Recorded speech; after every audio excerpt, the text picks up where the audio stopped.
In the city of Philadelphia, the Miami Marlins have not played well in this ballpark lately, and it continued last night. The Phillies got game one of the series. Game two, crowd arriving. Tarp is leaving. Look out. And the Marlins and the Phils are bundled up and warming up and getting ready to go. Jared Cozart, Cole Hamels, the matchup tonight. And yes, the obligatory Fanatic shot. Hi, everybody. Rich Waltz, along with Tommy Hutton. Welcome to Philadelphia. Marlins trying to break that losing streak last night. Had a brief lead. That's a start. They really didn't have much of that in New York, but they were sunk by home runs last night. You know, this is a ballpark certainly that'll yield a home run. And I think in some cases, if you were going to be facing Cole Hamels, you might be a little concerned. But the Marlins over the years have had success against Hamels. When this road trip started, there was concern that Giancarlo Stanton was not hitting, wasn't hitting home runs. Well, guess what? Stanton is back, and last night he hit one that's out of any park. Yeah, we're going to take you through all three of his home runs, and I want you to check out where they are. That was at Citi Field. This one also at Citi Field against Bartolo Colon. Both of them into right center. And then he culminated it with the one last night. I think the longest home run that's been hit here by a right-hander into right center, into the second tier of the Marlins bullpen. So it's great to see Giancarlo. We talk about it all the time when he stays back and hits a lot of balls the other way. It's a pitching matchup of two Phillies draft picks. One was the first overall, and that was Cole Hamels. He's been a Philly since. Against the Fish, though, his win-loss record not so good. All right, Stanton's homered 3 times against Hamels. Ozuna has homered 3 times against Hamels. Long ago, Jared Cozart was a draft pick of the Phils. A couple trades later, he's a Marlin, and he'd like to have a nice start tonight. Tell you what, in talking to the Phillies, they didn't want to give him up in that deal that got Hunter Pence here. They had to. Look at his numbers as a Marlin. Great ERA, but 4-5. He's got that good live fastball. The rain has stopped here in Philly. Ready to go. Jared Cozart, Cole Hamels, Marlins and Phils. It's game 2 of 3. Marlins try to snap the skid next.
Toyota.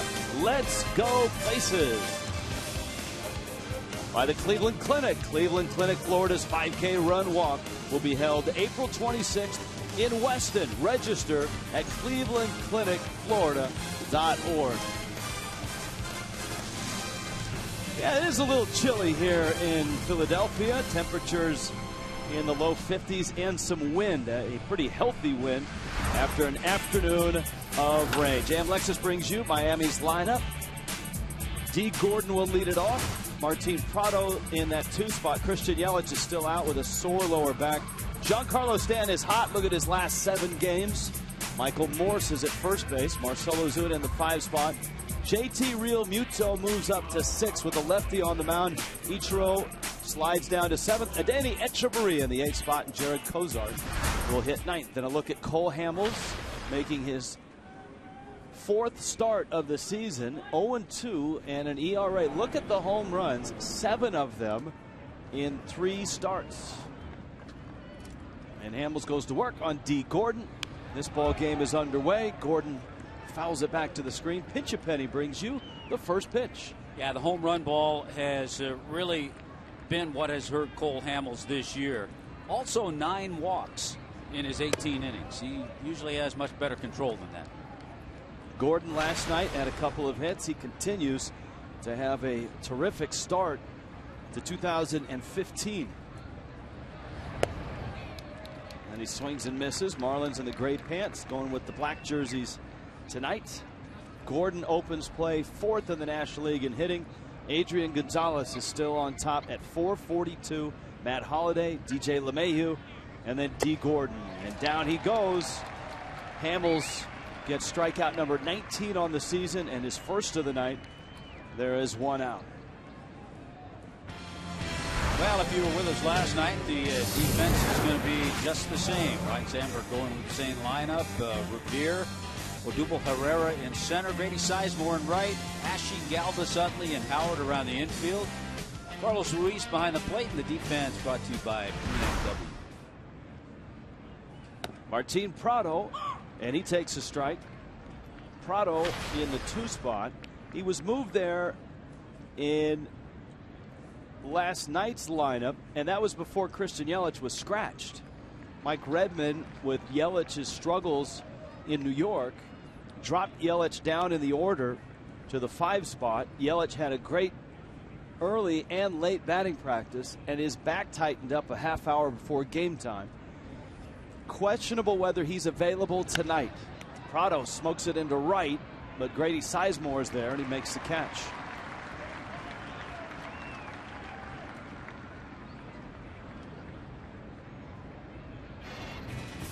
You know, you talked about Christian Yelich, Rich, and he has had struggles at the plate, especially with that pitch, that high fastball. He made a few little tweaks in his swing and working with Frank Menechino.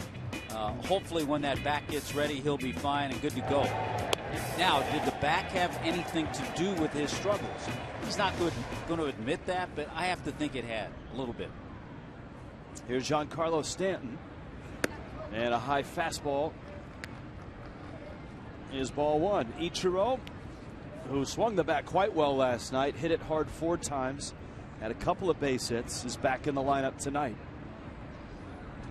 Long history between Hamels and the Marlins, and Stanton, with his 43 at-bats, is second most in the Marlins lineup. Martin Prado with 62 at-bats. Stanton has homered 3 times, and you can see a .279 average. Yeah, they've been pretty successful at bats. On the other hand, you saw the 17 strikeouts. Which kind of sums up Hamels. And you see no face guard for Giancarlo against the left-hander Cole Hamels. That's a pretty good pitch. We saw that first in Atlanta with Stanton against a lefty. No face guard. And we've seen it on this trip. Anytime he faces a lefty, he's gone without the guard.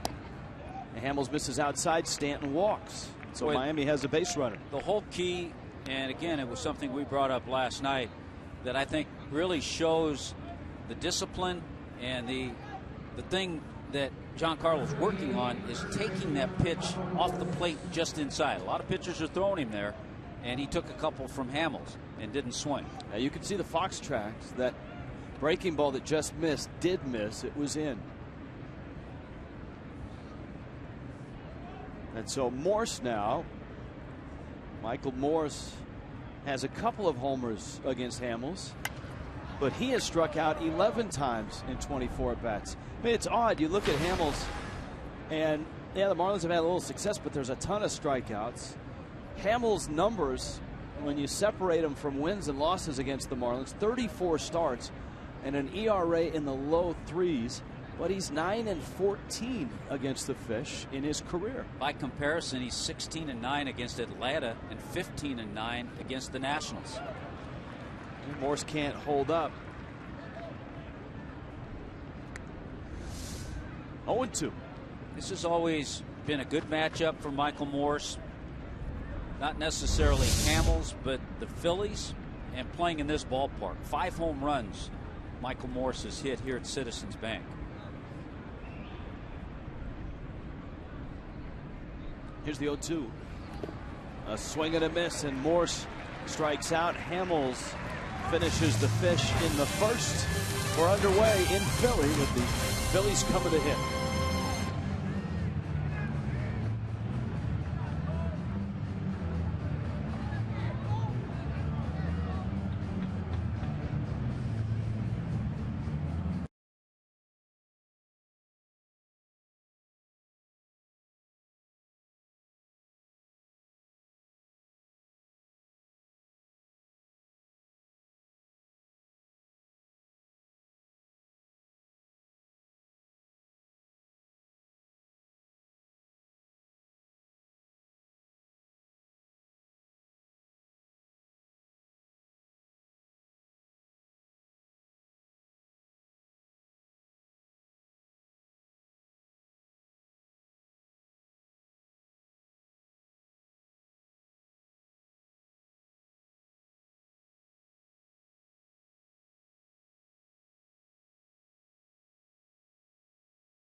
Rule 5 pick of the Texas Rangers, now a Philly, and he'll be leading it off. JM Lexus brings you the lineup for the Phils. Averages aren't real good, but the names are quite familiar, including Chase Utley, though he's hitting just 109. Carlos Ruiz in the cleanup spot. Cody Ashley, Ryan Howard, Grady Sizemore, Freddie Galvis, and Cole Hamels. Jared Cozart, start number 3. His last start, 5 1/3, 5 runs in New York.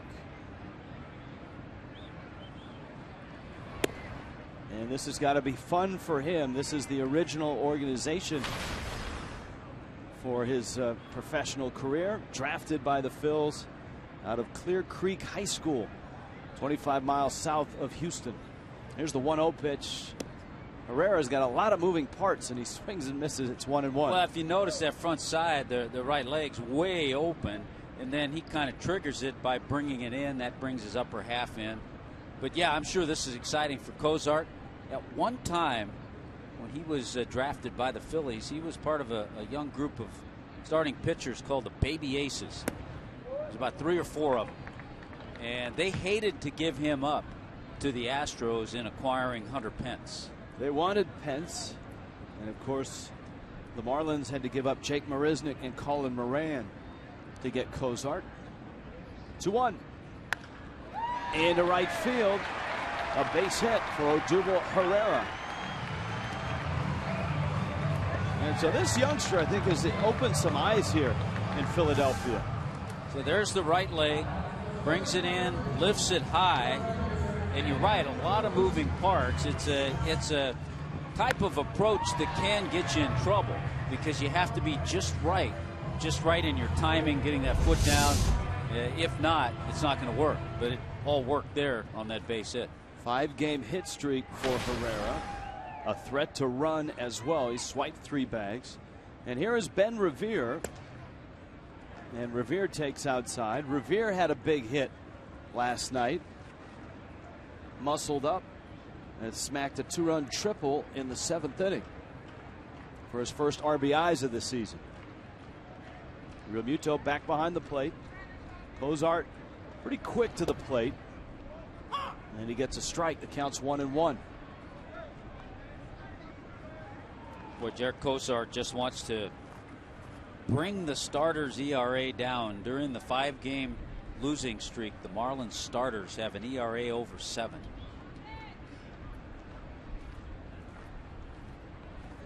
Herrera bluffs. Revere back to the mound.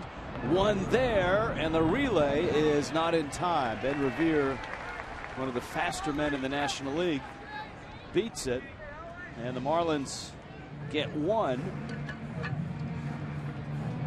But the Phillies still have a base stealing threat at first. You know, I think everything was done just right. You don't want to rush it if you're Derek Cozart. You want to make sure, number one, you get 1 out.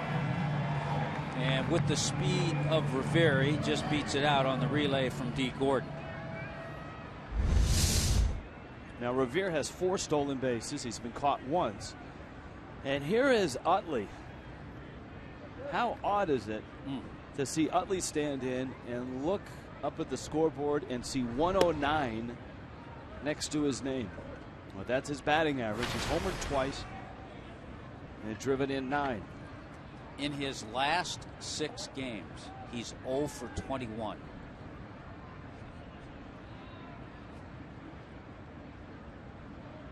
See that slugging percentage in the low 200s as well. Yeah, 0 for 21. It's one of the longest droughts of his career. Second longest. And he probably thought, because the game prior to that, he had a 3 for 3 game. He hit a couple of home runs in New York. So he probably thought he was coming out of things.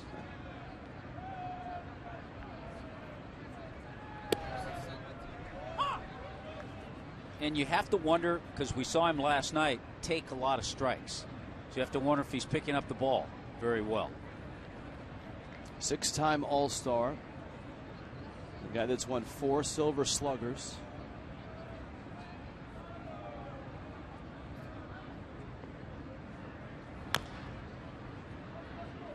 And he pulls it foul. BMW brings you Miami's defense tonight. Way to check in on the outfield. You're going to see Ichiro in left field, Ozuna and Stanton, Prado, Echeverria, D. Gordon, Michael Morse, and JT Realmuto behind the plate.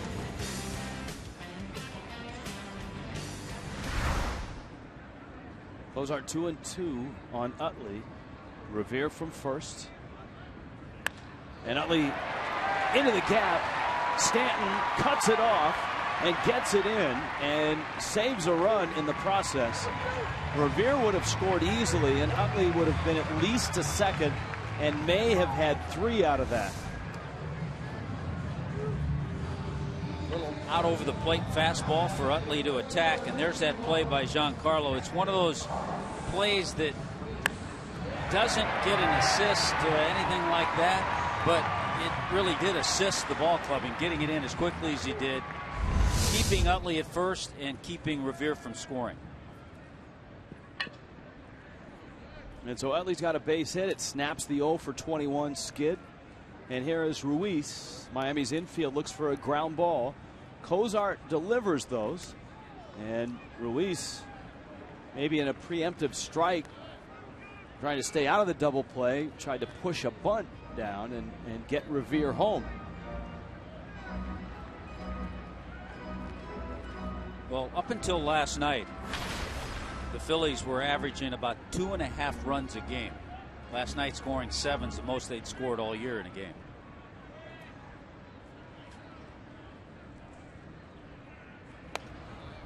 And that's what happens when the biggest names and the biggest bats in your lineup aren't firing. We talked about Utley's numbers. Ruiz comes in at 200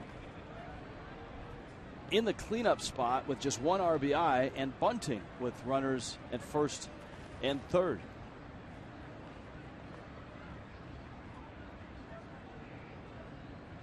Of course, Ryan Howard is all the way down in the 6th spot.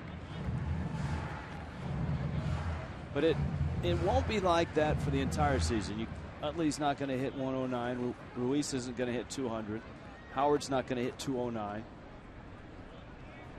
1-2. Breaking ball to third. Shot at 2. Gordon's turn in time. Nicely done. D. Gordon, a wipeout slide by Utley, and he got up and over and turned it.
A birthday present and almost got him.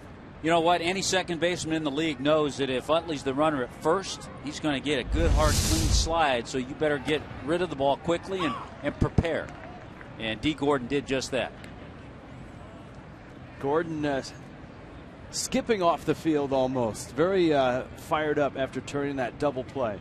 Marcell Ozuna now, and he takes low and in. Ozuna, JT Realmuto, and Ichiro in a scoreless ball game. The clouds have parted somewhat. There is some slivers of sunshine in and about downtown Philadelphia. Ozuna holds up on a fastball that misses away. There's a look at downtown from right through center field. 55 degrees. The wind has actually died down to 8 miles an hour. There are a lot of Philly fans wondering if Cole Hamels will be starting every 5 days for the Phillies as the year goes on. That's been an ongoing story for the last year, it seems like. A swing and a miss. The Phillies, obviously an aging and declining team on the fields. And you've got Hamels still in the prime of his career, their best trading chip. Ozuna into center field, lines it in for a single. His bat has sparked to life since the last 2 games of that Mets series. Whether it's a family celebration, a networking event, or a fundraiser for your organization, you can arrange your next group outing at Marlins Park. Ask about the all-new food and beverage options, including VIP groups, all-you-can-eat seats, and the new Clevelander Sunday brunch with those mimosas. 1877 Marlins, or go to marlins.com/groups. JT Realmuto Ichiro's on deck. Hamels delivers. Real Muto takes a strike. You'll see the mix of pitches that Hamels features. Mostly changeups and fastballs, but he has a good curveball. He'll drop that in every so often.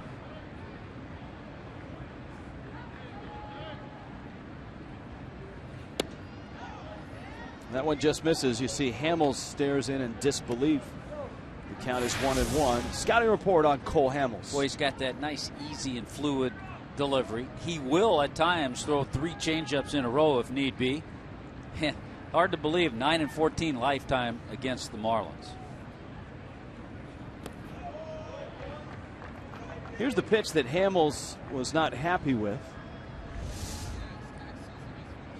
Inside is where Ruiz's sit, and it looks like it goes right down the middle of the plate. That crossed up not only Ruiz, but also the home plate umpire, Toby Basner. You see on Fox Tracks it was right down the middle, pitch number 2. Here's the 2-1. 2 balls, 2 strikes. Hamels last year was just 9-9, and in 2013 he was just 8-14.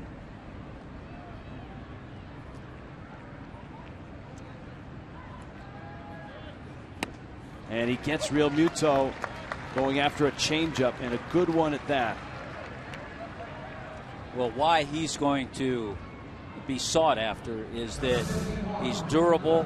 He's had 30 or more starts, 7 straight years. There's that good changeup. And he also has a tremendous pedigree in postseason. 2008 World Series and National League Championship Series MVP.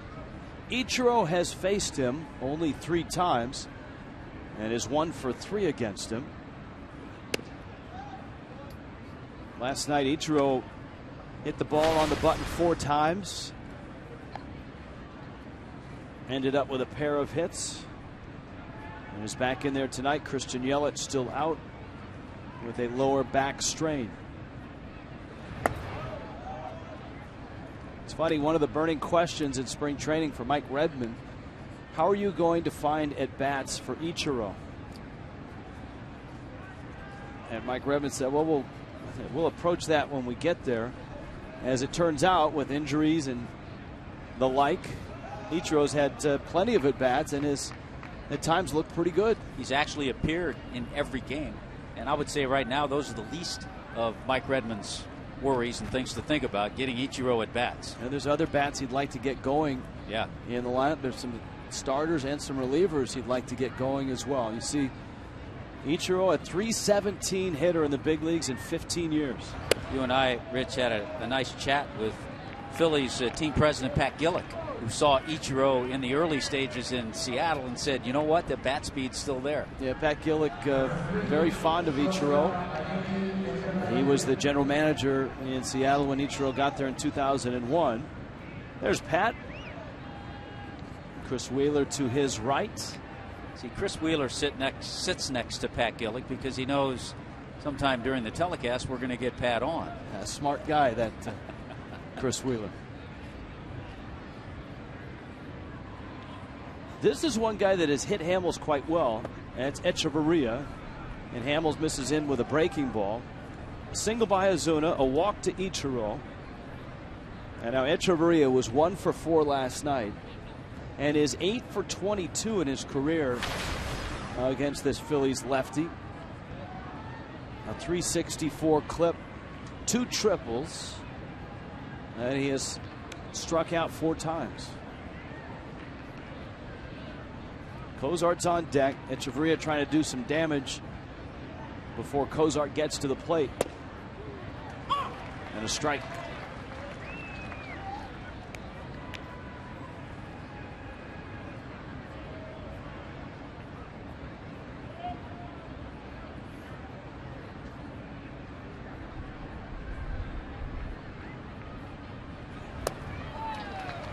One and 2. You try to look at a pitcher as the game goes on. Right now, it appears that Hamels really has a good feel for his changeup. He's thrown some really good changeups. Pretty good speed out there. Ozuna at second, Ichiro at first. And Echeverria sprays it wide of first. We mentioned Hamels' record the last couple of years. He's 9-9 and 8-14. But as far as the lowest ERAs in baseball, and this is not going back to his glory days, this is just going back to June 1st of last year. Hamels has the 4th lowest ERA in the game. So he's pitched much, much better than any one-loss record would indicate. Here's a 1-2. Well, you mentioned the 9-9 last year. Along with that was a 2.46 ERA. Toyota trends. Opposing average Phillies all time. Look at the names on that list. I don't remember Pete Alexander, I got to be honest with you, but Curt Schilling, Steve Carlton, and Jim Bunning. Yeah, saw them all pitch except Pete.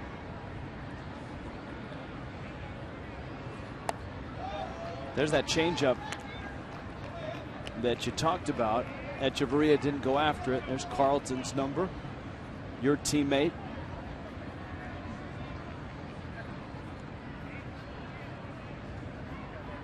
Jim Bunning. Echeverria end of the bat, little trickler, and out at second is Ichiro. Utley just a backhand flip. Echeverria is across the bag at first. But with 2 outs now, Hamels has to face Cozart. There's the backhand flip. Utley knew at that time he was only going to get one. Galvis knew it. That's why he looked at the runner at third, Marcell Ozuna. Marlins Fan Express is back, ready to bring you straight to the ballpark. To book this luxury motor coach for your group, 305-480-2523, or email groups@marlins.com. So Cozart looking for contact. Utley trying to finish off this inning in strand 2.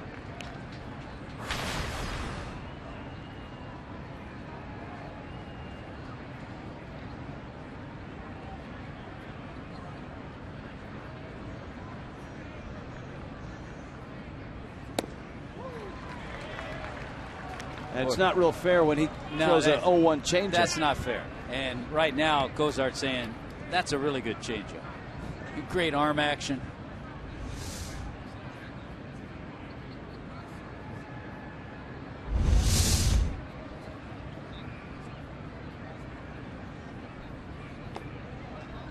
And he buries that changeup. The count is 1-2. Yeah, one thing the Marlins are making Cole Hamels work. That was the 25th pitch in this inning. You see his total is right around 40. There it is, 40.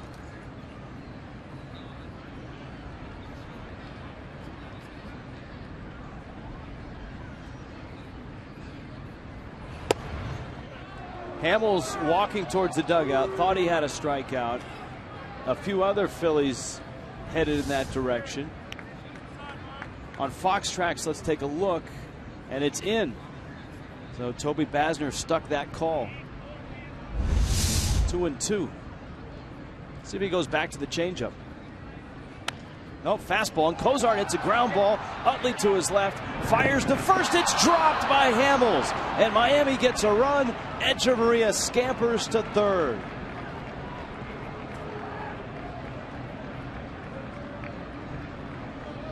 It's going to be an error on Hamels. The ball hit him in the glove, but he was trying to find the bag at the same time. Boy, this ball had trouble written all over for the Phillies. Once it got by Howard, tough play for a second baseman to throw on the run to a pitcher on the run. It wasn't a bad throw, but a tough play for a pitcher because Hamels, you notice, had to reach in toward the runner right there. And by doing that, trying to find the bag and touch the bag, all those things together, he wasn't able to catch it. That's the thing, Tommy. When you watch that replay, his step before the bag was kind of a baby step, feeling for the bag, and he didn't find the bag, and then he dropped the ball. And so the Marlins get a run. Just the fact that Cozart was able to put it in play. Hamels really wanted that 1-2 pitch. Toby Basner's out, and he's getting an earful from Bob McClure, the pitching coach for the Phillies. You know, it might be not only the one that showed to Cozart was inside off the plate, but remember the other one earlier in the inning, actually right down the middle of the plate. But the Marlins take advantage. There's no RBI. There's another look. And once it gets by Howard, tough play for Utley. Takes his time. He tries to pick up the big target. But a lot of moving parts in trying to make that play. Now you got D. Gordon up. Runners at the corners. Gordon shortens the bunt. And he takes outside. And Utley shifting towards first. Howard coming in. The Phils certainly wouldn't be surprised. And now the Phillies bench is on Toby Basner. Hamels again reacting like he thought that was a strike.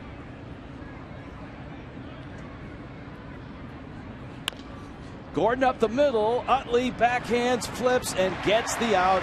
That's a run-saving play from Chase Utley. And the Marlins will have to be satisfied with the one run. 1-0 Miami.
With Jessica Blaylock. All right, thanks so much, Rich. Jared Cozart calls his fastball his bread and butter, but he said heading into this season, he really wanted to work on his changeup. So he sought out the advice of teammate Henderson Alvarez, who throws a great changeup. And he said the most important thing that Hendo helped him with was his grip. You can see those grips side by side. Cozart said of all the guys that he talked to, all the guys that he worked with, Henderson Alvarez was able to really help him find the grip that worked for him. And guys, Cozart's still working on that pitch. He doesn't feel like he's mastered it yet, but it has certainly gotten better thanks to Henderson Alvarez. All right, thank you, Jessica. And of course, Alvarez throws his in the low 90s, and he picked that up from watching Felix Hernandez. Fellow Venezuelan. That's how things are passed on in baseball. Kobayashi's up for the Phils. And he takes down low. Ryan Howard, Grady Sizemore will follow. It would be a pitch if Jared Cozart perfects it that would really add to his repertoire. Because at times, and we talk about it, at times he gets a little fastball happy and throws a lot of fastballs. He'll mix in his curveball once in a while. But a changeup would really fit in well. And talking to Cozart and even Chuck Hernandez, they both feel that that's great early in the game, but it can come back to bite you late in the game if you're still just pumping fastballs the second or third time a hitter has seen you. That might have been it there, the changeup. Ashe 1 for 4 last night. Of all the young prospects that are here for the Phils, he might be the brightest in terms of ceiling.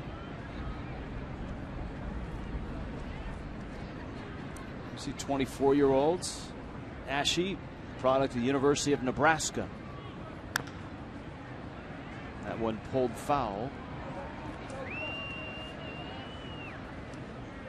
Ashe last year, 25 doubles, 10 homers.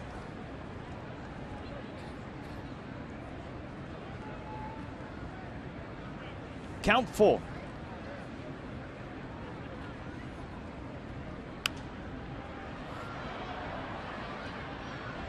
I think one of the questions the Phillies have in Cody Ashe, as the third baseman, will he hit for enough power? Will he hit enough home runs? Of course, for years, Philly fans were spoiled with Hall of Famer Mike Schmidt. Here's the 3-2. To right on cue. Is that enough power, he says? And now you and I will be accused of jinxing people, but that is something that they are hoping Ashe shows more of. Well, they say for a young prospect, a young hitter, the power is the last thing to come in the big leagues. And Ashe with a home run against Jared Cozart. And the Phillies, who hit 2 big homers last night, Freddie Galvis and Ryan Howard, get a solo shot to open the second. Well, it's one thing to throw fastballs, but you still have to locate them. That was a fastball, but it drifted out over the plate.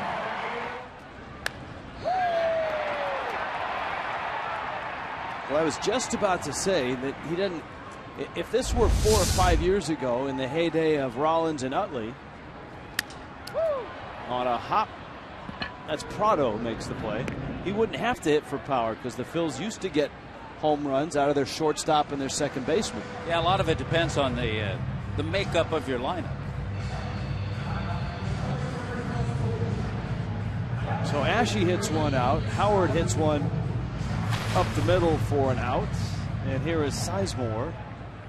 Grady Sizemore was 0 for 3 last night.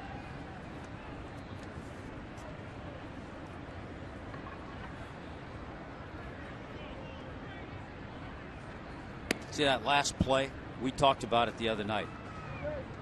Howard hit the ball to the right side. So in my book, I put 4-3, even though Prado made the play. Because if I put 5-3, I won't remember that. I'll think, wow, Howard hit a ball the other way. Gordon gathers it up and There's fires to first. And Sizemore is out. Here comes Galvis. And it's one of the things I learned in my offseason homework assignment for defensive metrics. And that is, whenever a team shifts like that, they don't record any data for range factor or zone So how rating. would they record that then? Oh, no, they'd record it as an out, but in terms of the range, you know, the grid that they use to score for a guy that goes 3 grids to his right or to his left, since it's a shift like that, all bets are off. But I think with the new technology, They're working on it. the new technology, pre-pitch recognition, they should be able to quantify that. I would think no later than middle of this year.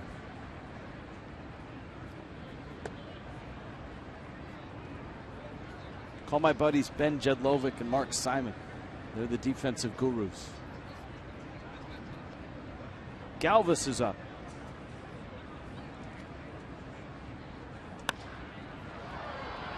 And he pops it in the air to left center. Ichiro gives way. Ozuna skips in. And the Phillies draw even. Cody Ashe, his second.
Presented by the authority of the Miami Marlins, may not be reproduced or retransmitted in any form. Accounts and descriptions of this game may not be disseminated without the express written consent of the Miami Marlins.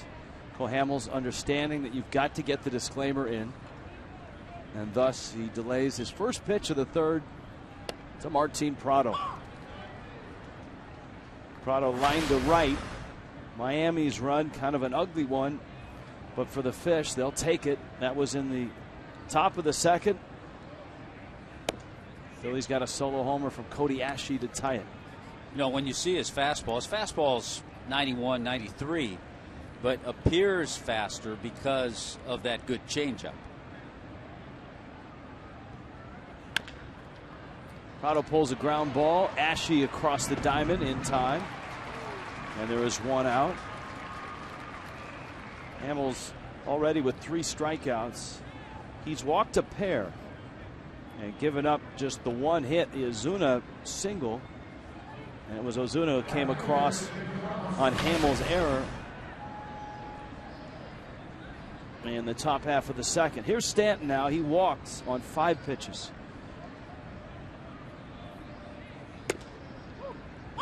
Letter high fastball is a strike.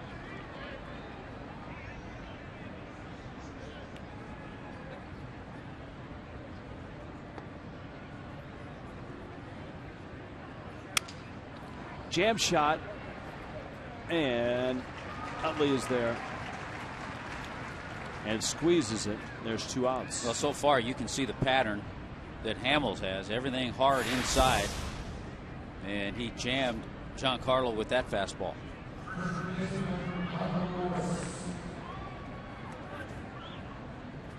Nationals and Marlins. Jordan Zimmermann, Matt Latos. That's a nice matchup to open up the series and the homestand. The Nationals and the Marlins at Marlins Park Friday night, 6:30, Marlins Live.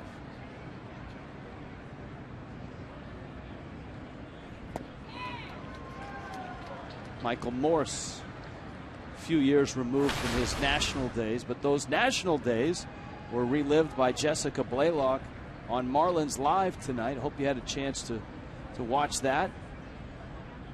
Giancarlo Stanton homering into the visiting bullpen here.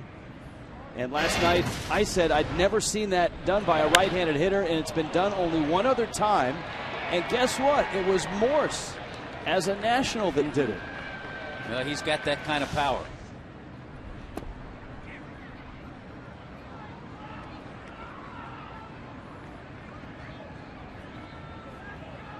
That is a long way for an opposite field home run.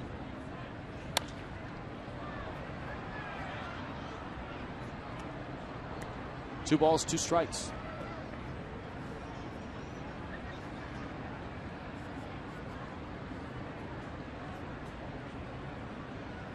Full slate of games tonight. Marlins here trying to snap their 5-game losing streak. Morse fights off another. The Mets are trying to stretch their win streak to an amazing 10 straight. Mets tonight facing the Atlanta Braves. That's scoreless in the bottom of the first.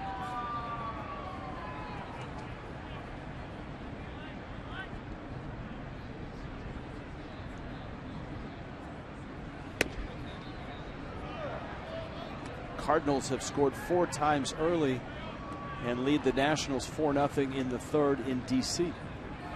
So 4 early runs off Doug Fister. Look out. Back goes one way, and the ball trickles out Utley's way. And he makes the play. A 1-2-3 inning for the Fish. It's 1-1.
Philadelphia. It's Mardi Gras night and Fireworks Friday when the Marlins take on the Washington Nationals. 7:10 start this Friday. Dress up and purchase the Mardi Gras night package for just $25 at marlins.com/special events. You get a game ticket, giveaway, enjoy all of the Mardi Gras festivities, and of course a fireworks show after the game. I wonder if beads will be involved on Mardi Gras night Friday at the ballpark. Any floats maybe? Here is Hamels. He fouls it at the plate. John Sulser, our award-winning, critically acclaimed, and generally well-liked producer. He's our Mardi Gras expert. He has spent plenty of time in New Orleans. A 5-year resident. Part-time reveler. 0-2. And Cozart misses down low. Hamels, Herrera, Revere. A Cody Asche home run, the run for the Phillies. A Cole Hamels error led to a Miami run.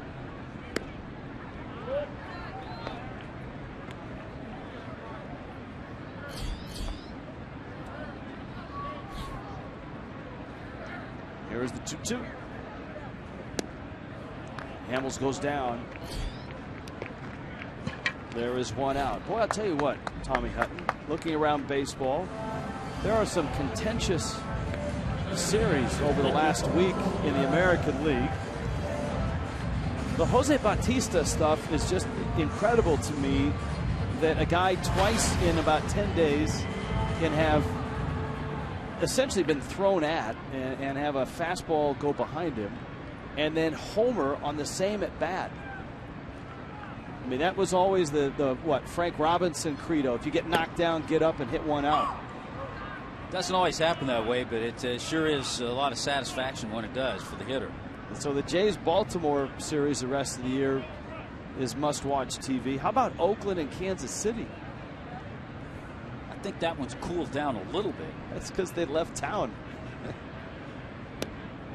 Odubel Herrera takes a breaking ball for a strike. That's a good breaking ball. To get that in, show the hitters that he has something off speed just to counter the fastball.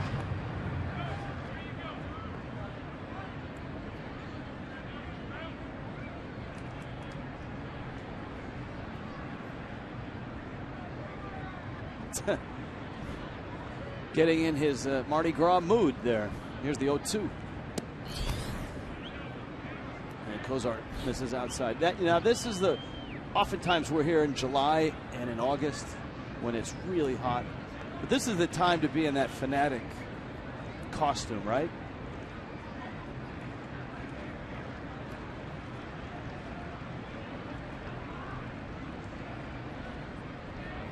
That's right. It's a costume. No, I know. Some are saying, what costume? Good changeup. Well, that's Jessica was talking about Henderson Alvarez grip and how Cozart has tried to copy it. Yeah, I think we've seen a nice assortment tonight from Jared Cozart. That's good. He's thrown a few curveballs. He puts Herrera away with a really good changeup. You know, we talk about Cozart being drafted in the 38th round by the Phillies. He got early round money, though. They were trying to keep him from going to college. Having to look back just to show you how the draft goes. That was in 2008.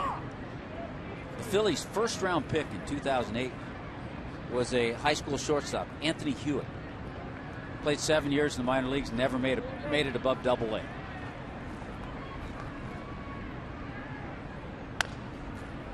Revere's ground ball. Gordon on to Morse in time. A 1-2-3 third. 1-1 after 3.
3. Jared Kozar, Cole Hamels settling into this one on a chilly night in Philly.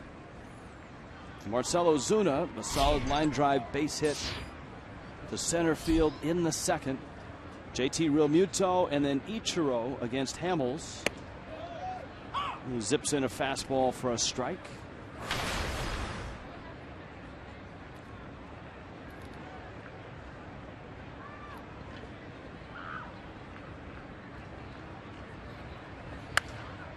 Another base hit, another line drive, and the bat has received its wake-up call from Marcell Ozuna. Well, I wanted to go back to his first at bat, and just to show you how locked in he is. He saw a changeup that was a good pitch, and then Hamels came in with the fastball, and Ozuna made a nice adjustment to hit it into center field. Another good adjustment, fastball hit into right field. He's 2 for 2 off Hamels. It's amazing how little advice from your hitting coach can flip the switch for a guy like Ozuna, who was struggling.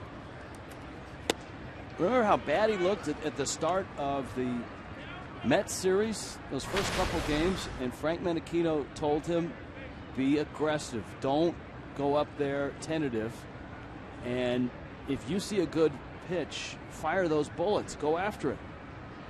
He did, and it changed overnight for him. This is a tough pitcher for a young hitter, and Hamels struck out Realmuto his first time up. Because he's a veteran, because he knows how to work the plate, because he has that outstanding changeup, you don't see this type of pitcher in AA and AAA too much. It's a strike. We check in with Jessica. Talk about perfect timing. JT Realmuto gets called up to the big leagues, gets some opportunities to play, and now his family gets to come and see him. He has a sister that lives about an hour away in New Jersey, so she and JT's 3 nephews were able to come to the series in New York and these 2 games so far in Philly. He also spent the entire off day hanging out with them and said it was really special to have everything work out the way it did. This was last night after the game. Realmuto was still out on the field with the nephews. Yeah, that's pretty cool. It doesn't always work out that way.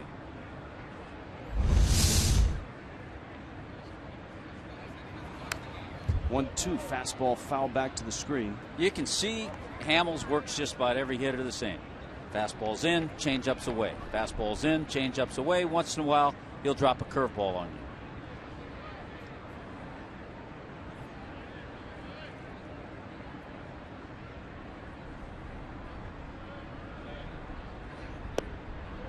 Ooh, breaking ball, and it.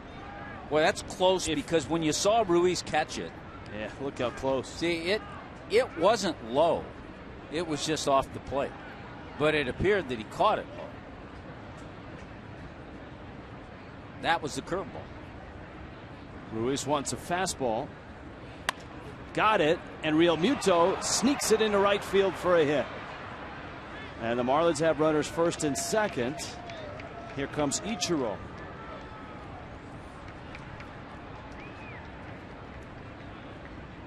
Second hit of the series for Realmuto. Well, you got to guard the plate. Realmuto told us with 2 strikes, he chokes up a little bit, got the fastball, was able to sneak it by Howard.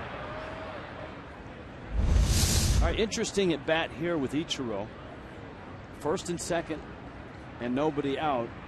But remember, Ichiro's down in the lineup in the 7 spot. You've got Echeverria hitting 8th, and then the pitcher, Kozar. And Ichiro nearly wears one. It's in, and it's 1-0. He walked in the second. He was 2 for 4 last night. Yeah, Hamels really having trouble throwing strikes to Ichiro. These two have met briefly.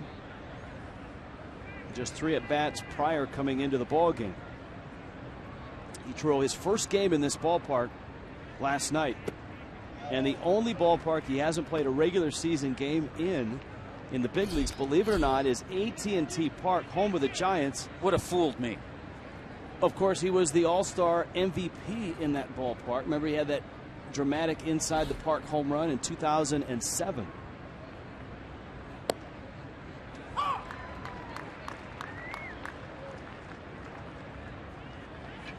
just got the corner. You saw the little look on Ichiro, though, as if to say, yeah, it did it.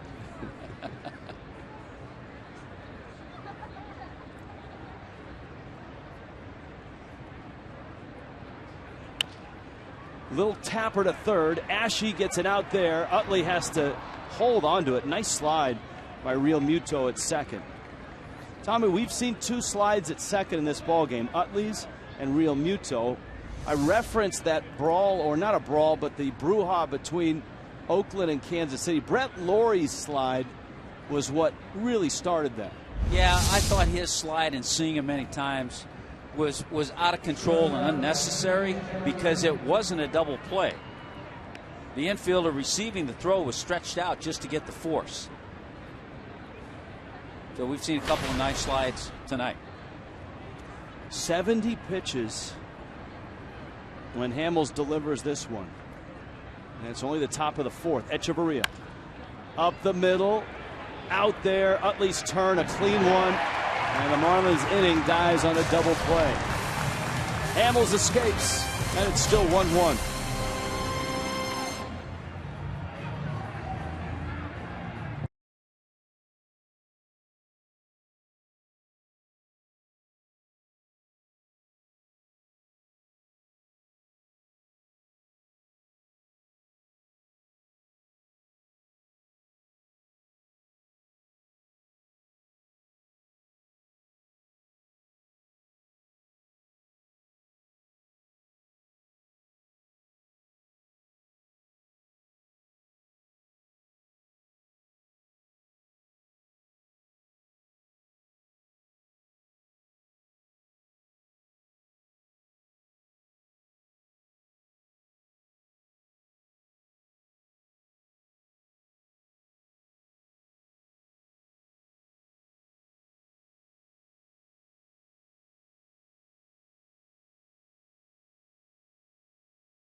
Checkers. Get Checkers Authentic Philly Cheesesteak or try the new Meatball Sub. Pick yours, 2 for $5. By Xfinity, your home for the most live sports. And by Subaru of Pembroke Pines. Price, service, selection. You are going to love us. In Philly tonight, all bundled up, Rich Waltz, Tommy Hutton, Jessica Blaylock, John Sulser, our producer. Gary Nicholas, also highly acclaimed. Our director, Ken Lee, our graphics coordinator. Highly acclaimed in many circles. Concentric circles. Utley, as in Chase. As in he snapped an 0 for 21 with a base hit in the first. Carlos Ruiz and Cody Ashe. Utley's always been a fascinating hitter to watch. He doesn't fall into, the popular full extension swing, release the top hand. It's a short, violent stroke. Yeah, he doesn't have, you talk about a lot of left-handed hitters have that nice, fluid, sweet swing type. Yeah, he doesn't have that. But what he has been very successful. And he doesn't have that big follow through. If you watch some of his big home runs, he didn't even follow through as much as he did there on his practice swing. Kind of halts his swing just as he leaves the zone. Long run for Ichiro. That ball's twisting and turning and foul and out of play.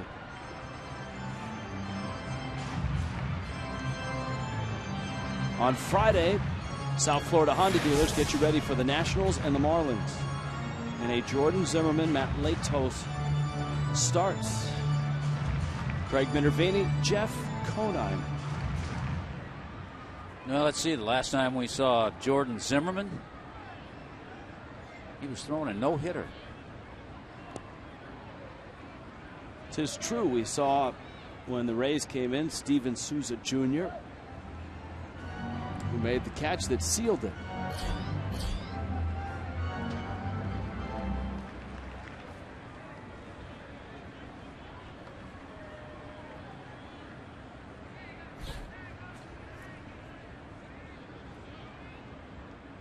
Three-two to Utley.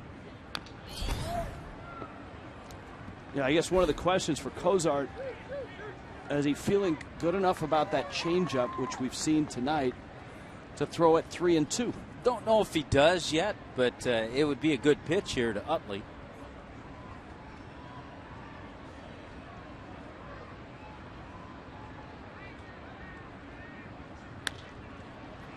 Pulls a fastball. Gordon to first. And Cozart with a ground ball out has out number one in the fourth. And Rich, speaking of Steven Souza Jr., 2 for 2 tonight with a home run. All of a sudden, he had some struggles when the Rays were in Miami, but he's picked things up. His average now 300, and that was his 4th home run. He had an awful spring, too. And there were many who said, what is the deal with Steven Souza Jr.? Yeah, the Rays are hosting the Red Sox. And the deal is was off to a slow start. Now he's back on and having a nice year. 7 ground ball outs already for Cozart. And here is Carlos Ruiz. It's really interesting that it's Ruiz who's hitting cleanup and Ryan Howard who is hitting 6th. I don't think when the Phillies signed Howard to that long contract that they envisioned him that far down in the lineup. Ruiz, high fly ball. Stanton is there, and he makes the catch. Well, when the Marlins head home, they're home for a nice homestand. The Nationals see the Mets again, and then these same Phillies. Be interesting to see what their lineup is, how they have it made up at that time. Here is Ashe. Of course, the month of April for Miami is spent not exclusively, but pretty close in the National League East. And a lot of it on the road. And that, I guess, makes the struggles for the ball club even more painful, is that it's come in large part in their division against the Braves, against the Mets. Last night a loss to the Phillies.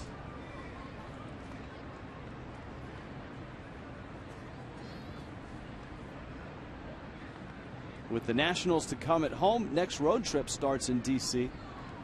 against the Nationals as well. Yeah, that'll begin an interesting road trip. 3 games in Washington, D.C., and then a 4-game series in San Francisco and 3 games in L.A.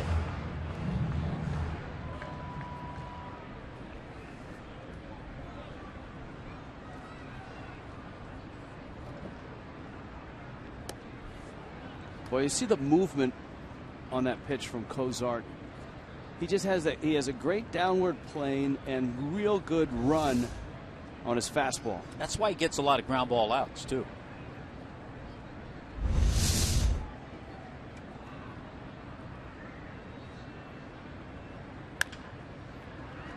Big 2 hops for Gordon. That is 8 ground ball outs.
and Phillies. Gotta like that. Tommy Hutton used to sport that back in the 70s. Not the tattoos or the nose ring, but that hair. Right? That's Kozar. He used to wear that to avoid the autograph seekers. You could sneak out of Veterans Stadium wearing that.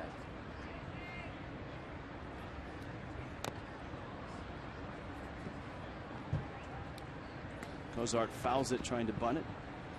Sideburns, the mutton chops, that was a standard issue in the 70s.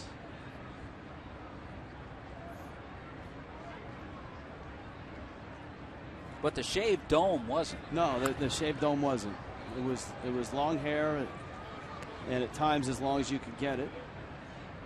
Or as long as was allowed. By whichever ball club you played for. The Oakland Athletics of the 70s were kind of the leaders in grooming or non-grooming. And the Cincinnati Reds just the opposite. Yes. Everything had to be trimmed neatly. Bob Howsam, their president, so much so that their mascot, which had a mustache, had to lose it in the late 60s. Cozart strikes out. Was that before Rosie Red? Yes. Well before Rosie Red, I believe. All right, D. Gordon, little Rand Eye Vision Cam. Slides at second base. Gordon getting up over Chase Utley. Keep your eye on the ball. Randeye.com/laser. JT Real Muto. Utley has to get up over him. Boy, both a nice, clean, hard slide, just the way you're taught.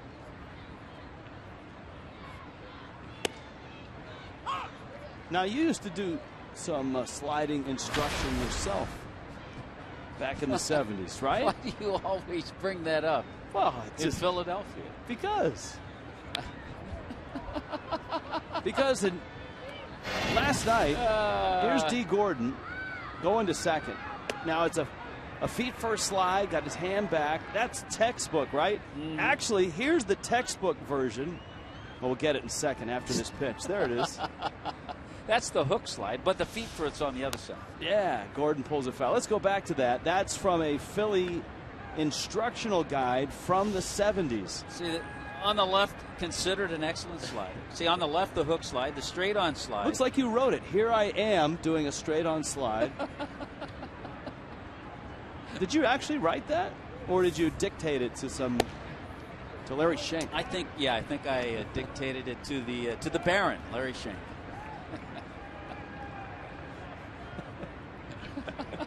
And that was a good example, not only of the slide, but the grooming techniques of the 70s Phillies teams. Gordon couldn't hold up, and the ball gets loose. Ruiz runs it down, and somehow Howard picks it, and the Phillies get the out. An adventurous strikeout. And for Hamels, he gets Gordon with some help from Ruiz. Yeah, this is where D. Gordon also has to be careful and stay within that lane up the first baseline. The ball gets away. He sees it.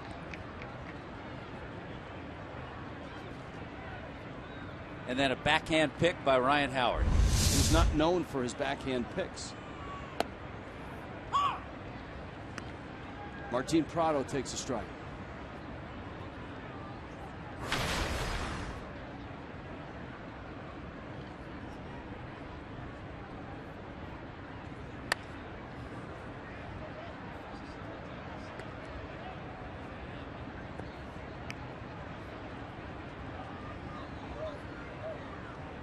Very nice souvenir. A lefty.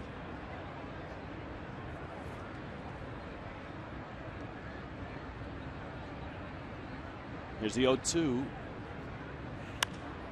And Prado pops it up. Utley over behind Howard. Howard is there, and it drops between them in a ball that probably should have been caught by Utley.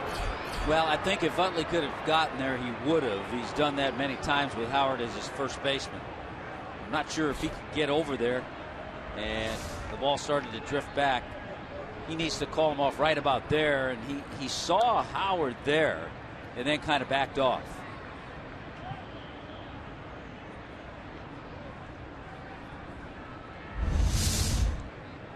So new life for Martin Prado, though he's behind in the count 0-2. And he fights off a fastball. And also ups that pitch count. Look at that, 84 pitches for Hamels, who has to work a little bit more now to Prado. 5 strikeouts. He's walked 2. There's no error on that play. And Prado lines it to center field. A base hit. Herrera gets it. He fouled off a few fastballs and then finally stung that changeup into center field. And importantly, it brings Stanton to the plate with a runner at first. That was a curveball. Curveball, but look at that, middle of the plate. And Martin Prado stays back on it. It's a good approach to an off-speed pitch. Giancarlo Stanton walked in the first, popped out in the third. And he has a good rip and a fastball and fouls it back. All 3 home runs this year have come on this road trip and into right center field. He's homered in 3 of his last 5 games.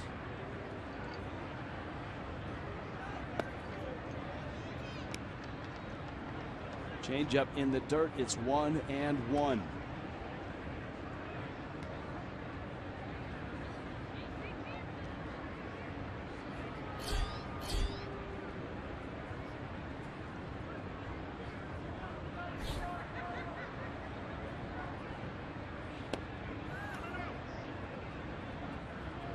Almost looked like he cut that fastball. It really ran in. It's 2-1.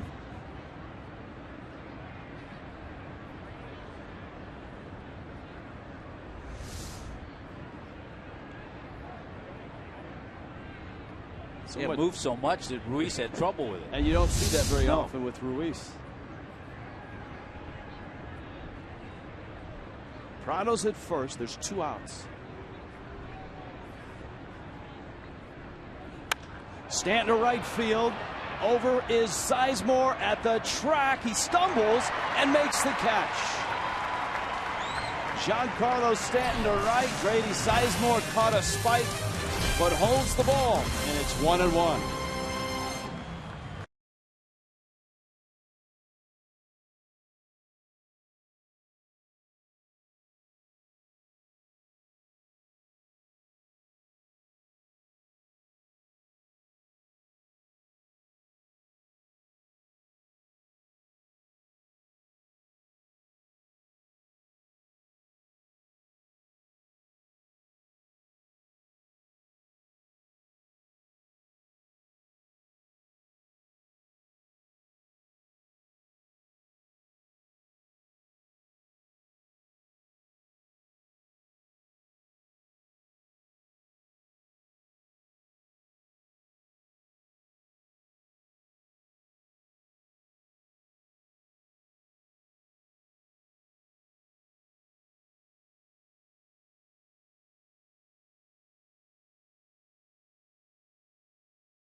Bottom 5. Ryan Howard, our T-Mobile game changer against the Marlins. That's a season worth of games. 38 homers. Look at the 20 solos, 5 3-run homers. 14 have given the Phillies the lead, and his longest, I believe it was off the batter's eye here, it's 486. Fastball is up.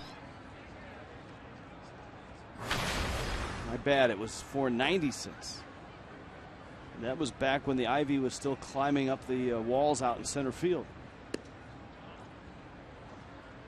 It's a little early for the ivy to, as soon as it gets a little warmer.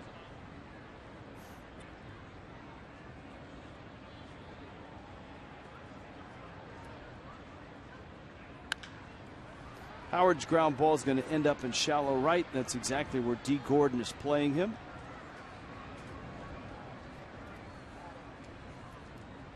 And Jared Cozart has retired 10 straight, 9 ground balls tonight. Saturday night, Nationals Marlins. It's actually a 4:10 start. Please make a note of that. And it's the all-you-can-eat seats for just $35. Celebrate Fellowship Day at the ballpark.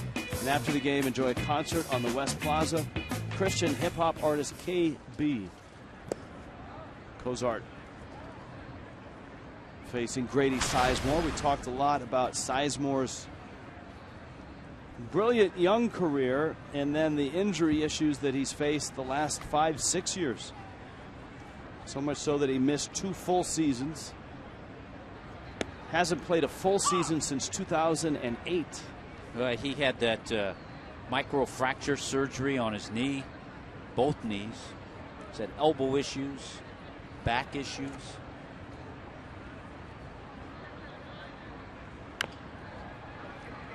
Cozart's on to first. And so there are 2 outs. Freddie Galvis is coming up. Also coming up, Major League Baseball on Fox Sports 1, Red Sox. Actually, it's Indians and Tigers, Mets and Yankees. Fox Sports 1 and streaming live on Fox Sports Go. Yeah, speaking of back issues, you certainly hope the issues that Christian Yelich are going through are not serious. Taken out of the lineup last night and missing this one tonight.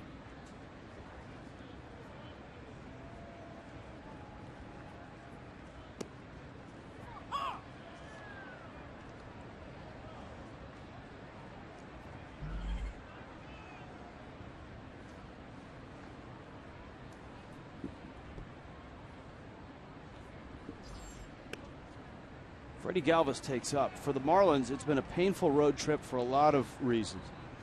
The home run by Freddie Galvis was one. 2 other reasons. Home runs by Wilmer Flores. That one fouled at the plate. You think about those home runs. 2 of them by Flores in the 4-game Mets sweep. And then Galvis's home run, his first of the season in the Phillies win last night.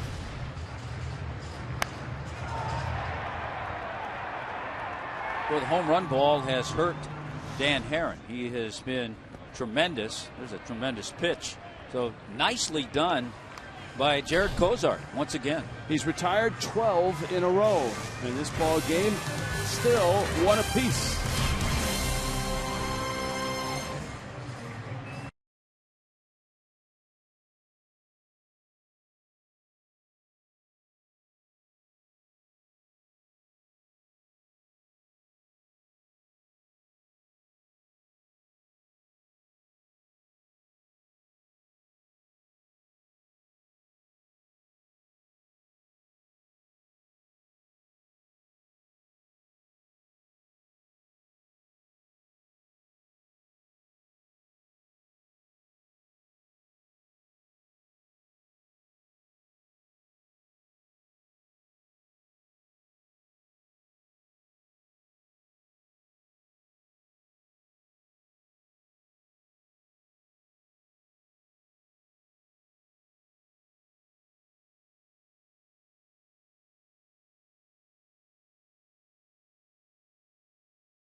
on.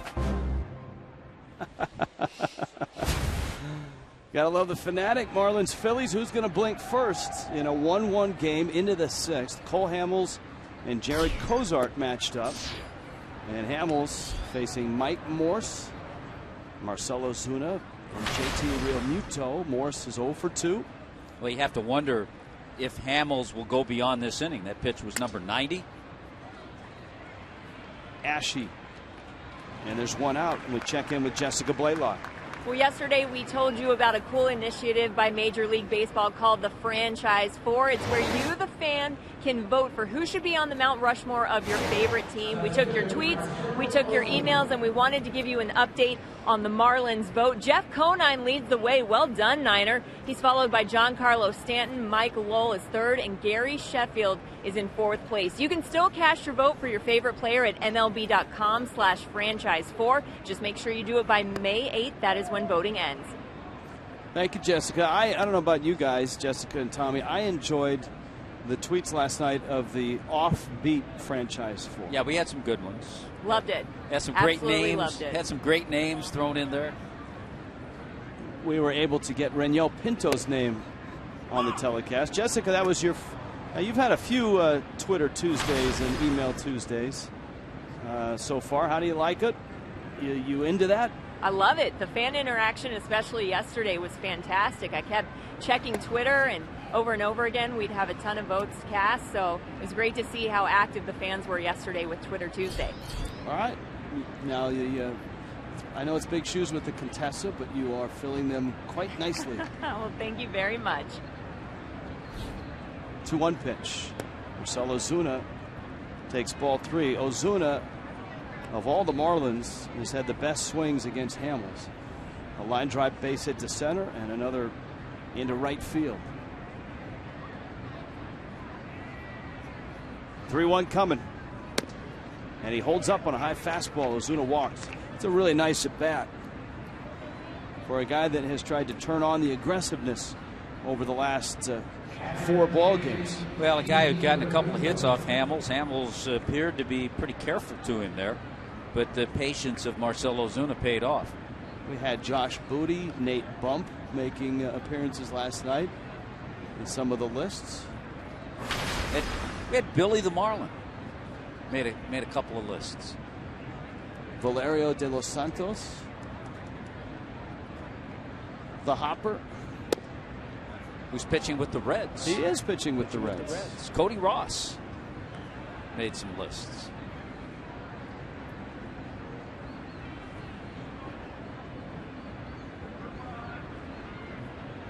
One out.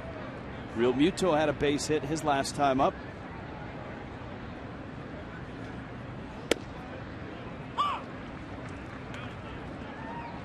Hamels approaching 100 pitches.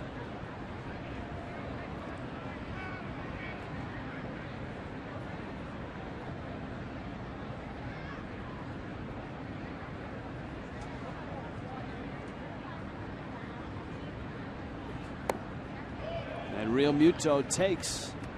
It's 2-1.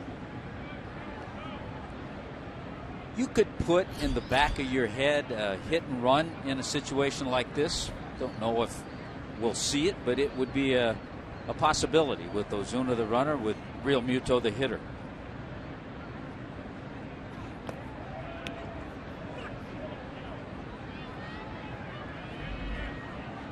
Three and one. Let's see if Hamels, who's so good at what he does, see if he gives in 3-1 and throws a fastball to Realmuto. He has good enough command of that changeup that you want to look fastball, but you don't know 100% you're going to get it. There's the changeup. Yeah.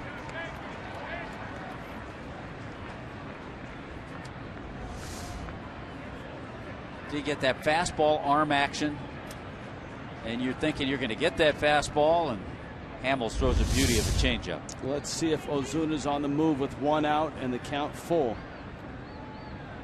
He's running, and Realmuto pops it down the first base line. Long run, Sizemore, and he didn't get it. In foul territory, Grady Sizemore trying to turn back the clock to his Gold Glove days. Had it pop out on the slide. He's had a busy night out there in right field. Tracked down that one ball Stanton hit and couldn't quite hang on to that one.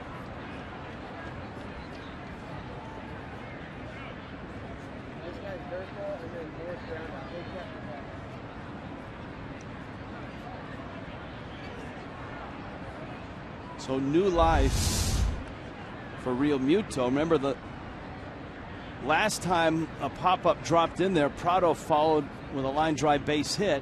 Ozuna is picked off. Howard bobbles it, and he is out at second base. Well, there's a rule of thumb that if you're running on a 3-2 pitch, you're not running to steal the base. You're not getting the kind of jump to steal the base. You just want to run to be on the move, and you shouldn't get picked off in this situation. If you're stealing and you get picked off there, okay. Not in that situation.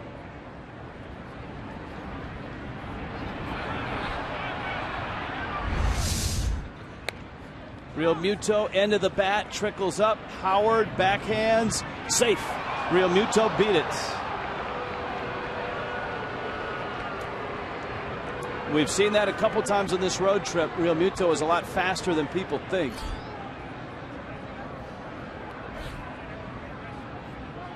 Ryan Sandberg, top step of the dugout in case the Phillies want to challenge.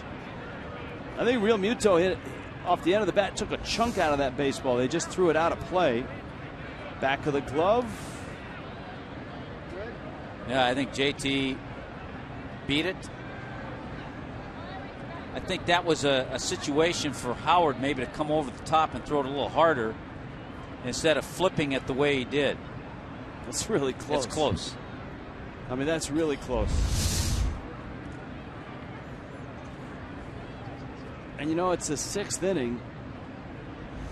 If you're going to use a challenge and you're not quite sure this is the time to do it, looks like he got there. He got there. Good job by the Phillies replay room. So 2 hits tonight for JT. Ichiro now. And another thing that play at first does is it forces Hamels to throw more pitches. He's at 103. And Ichiro takes a strike.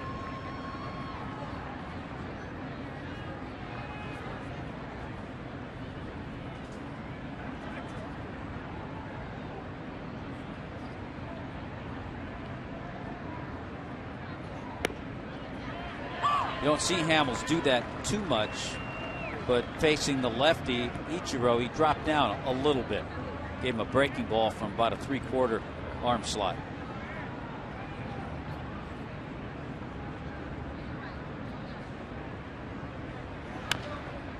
Chopper towards short. Galvis flips in time to get the out. And Miami done here in the sixth. Still 1-1.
Weather and the Nats arrive at Marlins Park on Friday 6:30, Saturday 3:30, Sunday 12:30.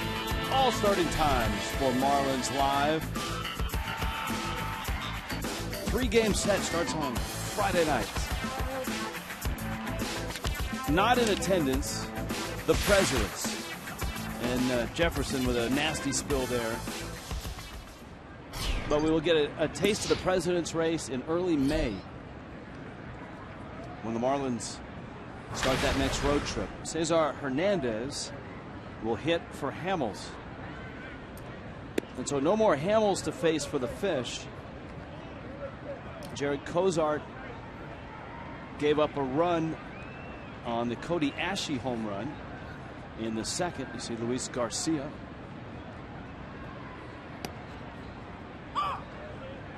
So a pair of second inning runs, and that's it for both teams. Yeah, the Marlins with some early big innings as far as throwing pitches for Hamels, 106 pitches, get the talented left-hander out of the game. Soft liner to left. Ichiro is there, and he makes the catch. And contrast to that, Jared Cozart just at 71 pitches.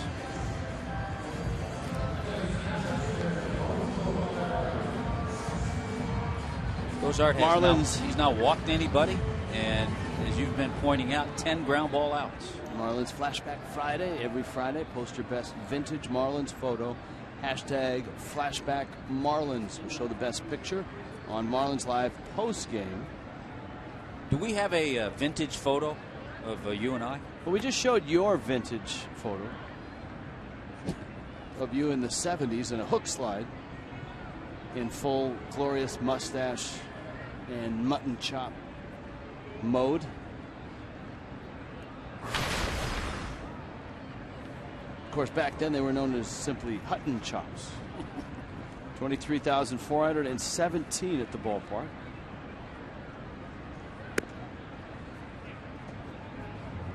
Odubel Herrera single and a strikeout. Cozart 3 strikeouts. He has not walked a Philly. And he's retired 13 straight. And by my count, 10 ground ball outs. You got it. The 6'3" Texan out of Clear Creek High School, League City, Texas. There's Ben Revere. Clear Creek High School is home to, I think it's George Costanza's father's favorite player, Jay Buhner. He's got a rocket for an arm. How could you trade him? In fact, Cozart broke all of Jay Buhner's hitting records in terms of average at Clear Creek High School. And I think that was Costanza's dad. I might be wrong on that. We'll have to consult Glenn Geffner, who is the Marlins broadcast team Seinfeld expert. Jay Buhner, of course, traded for Ken Phelps. Ken Phelps, Ken Phelps, Ken Phelps.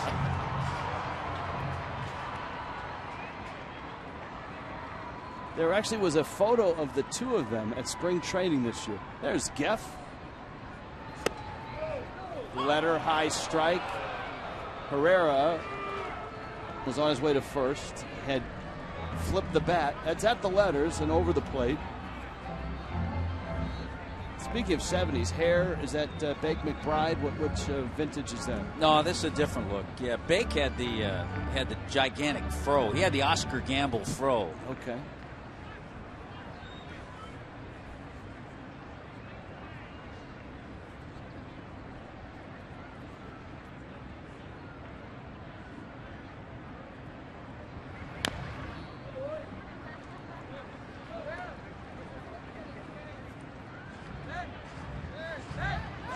This is an early Hanley Ramirez look.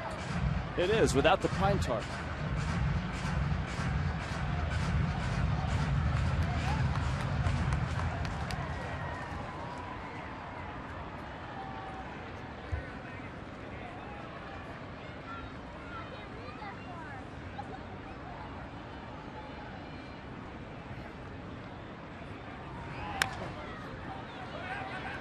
Prado picks it and gets a speedy runner at first.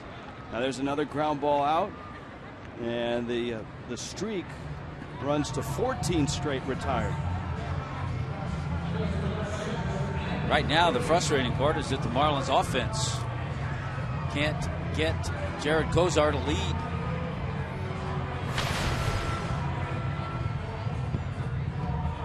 There is Ben Revere. Here's a statistical question for you and our baseball historian, Ed Svita. Ground ball outs. I always count a double play as 2 ground ball outs, but I do too. In looking on MLB and the box score, they've got Kozar for just 10 ground ball outs, and I'm assuming they don't. Ed Svita. Our baseball historian does. So I'm going with Ed.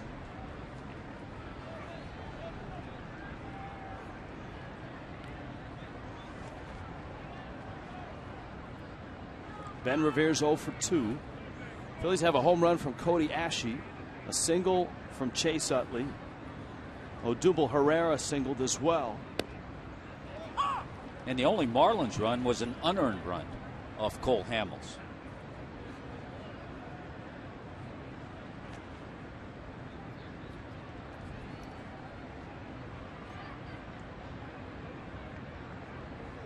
Pitch is outside.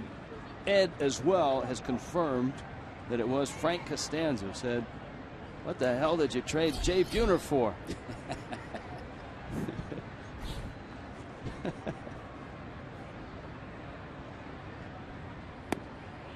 A swing and a miss, and it's 3-2.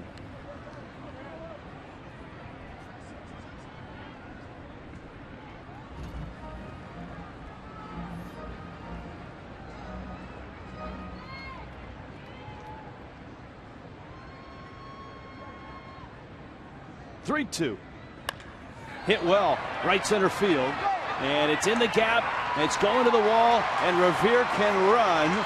Stanton picks it cleanly, and Revere will have to settle for a triple.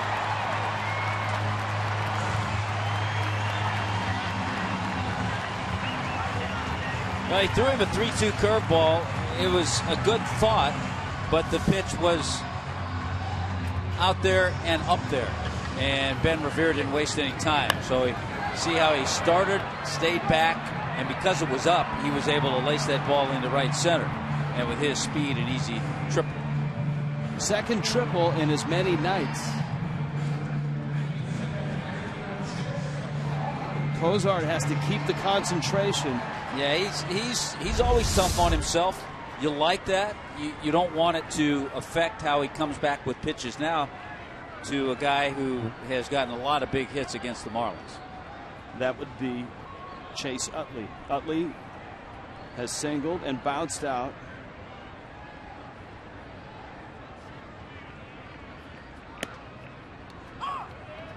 Boy, that triple snapped a run of 14 straight retired. Utley snapped an 0 for 21 with his base hit in the first.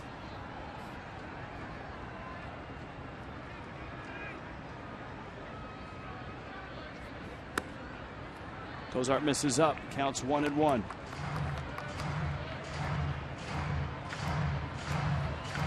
Yeah, this has been a tough matchup. The Phillies have won 18 of the last 24 games against the Marlins.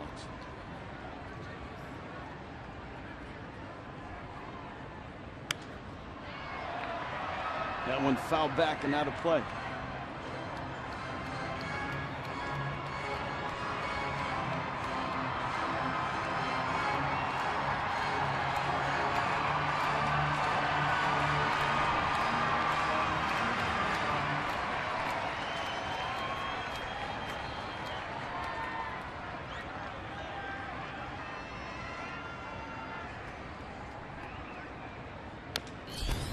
Little dribbler up the first base line.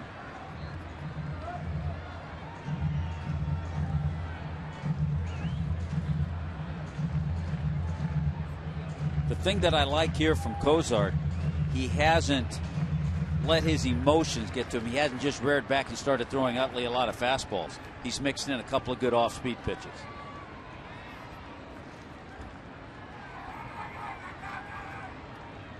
The 1-2. And it misses down low.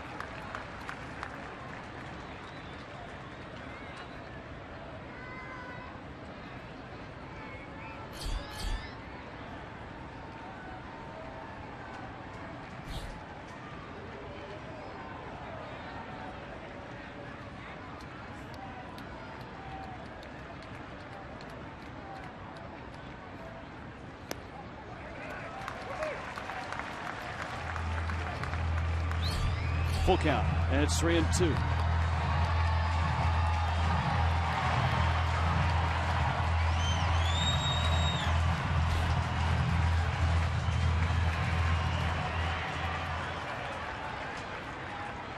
Full count.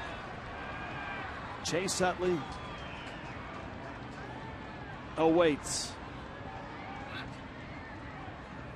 And he got him. Jared Cozart strikes out Chase Utley. Ben Revere is left at third. And on we go into the seventh in Philly. 1-1.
Cleveland Clinic, Florida's 5K run walk will be held April 26th in Weston. Register at clevelandclinicflorida.org. And by Lexus of Pembroke Pines. Price, service, selection. You're going to love us. Downtown Philadelphia, Jared Cozart, a Philly draft pick. His first appearance against the Phils. And it's been a real good one. He's given up 1 run on 4 hits in a 1-1 game. Danny Echeverria will lead it off.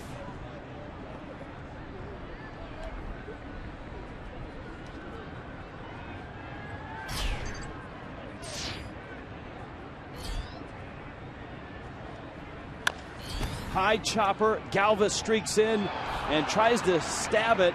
That was his only chance, if it was a chance. Echeverria has himself a base hit. Now in the break, Mike Redmond coming down. Cozart's not happy, but it looks like that's it for Jared Cozart. Chuck Hernandez. You know, you want a reaction like that from your starting pitcher, not to want to come out of a game that's a 1-1 game. He's at 91 pitches. It's kind of borderline. What do you let him go? But unfortunately, in this day and age, most teams are happy with a starting pitcher who gives them 6 good innings and keeps them in a game. All right, Donovan Solano is at the plate after the Echeverria hit.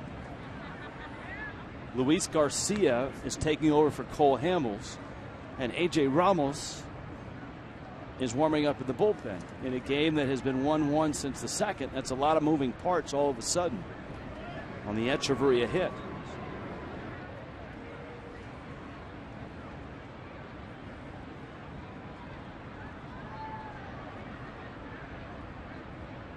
And Garcia over to first. He may have been over there to see if maybe Solano was going to shorten up. When you're having trouble scoring runs, again, a situation where a hit and run could apply. Tough to do it with a pinch hitter. You don't see it done a lot, but it's not impossible to do that. You got a little bit of the ingredients. Got a runner at first base. Echeverria runs well. Solano handles the bat well.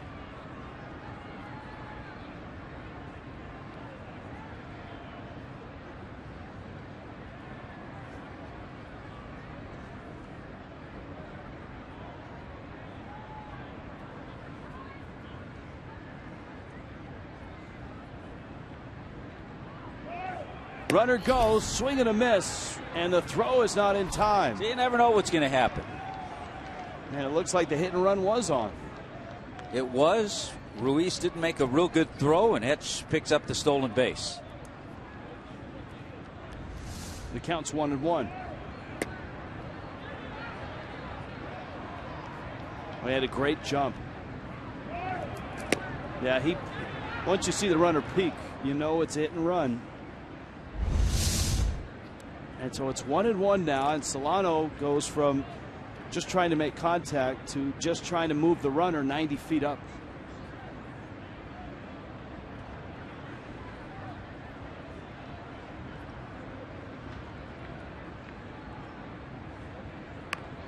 Tries to bunt on a pitch that nearly hit him. And it's 1-2.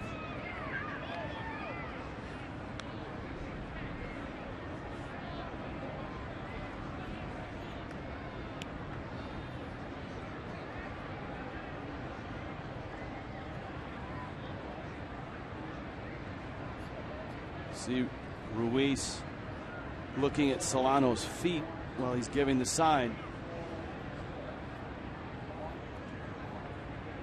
You see guys like Ruiz, Molina, the really good catchers, watch the swings, watch the feet. See where a guy stands in the batter's box. Look up to make sure he's not peeking. And he goes out and knocks down that breaking ball. So Hamels, 6 innings, 5 hits, a run. And remember, it was Hamels' error that let that run in, so it's an unearned run. 3 walks and 5 strikeouts.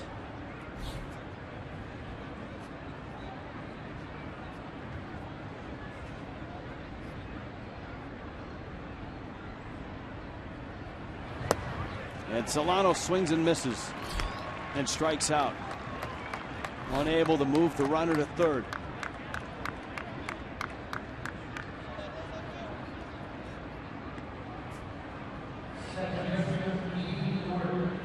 So D. Gordon now, and then you've got Prado to follow. Good speed at second, Echeverria. You could see Cozart didn't want to come out of the game.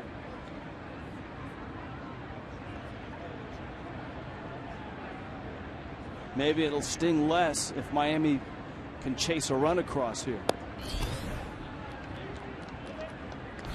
Count 1-0.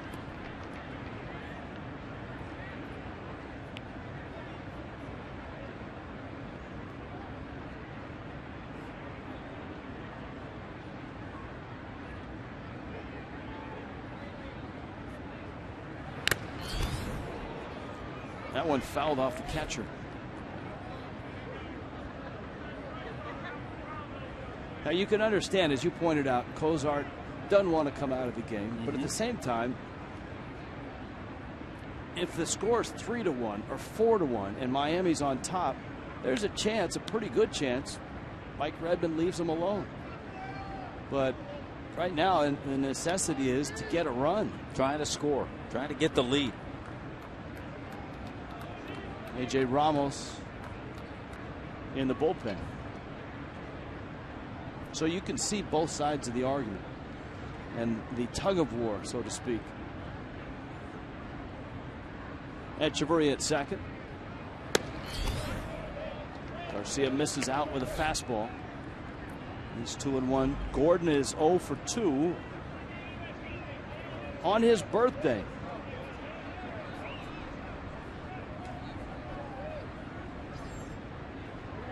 Dee Gordon is 27 today.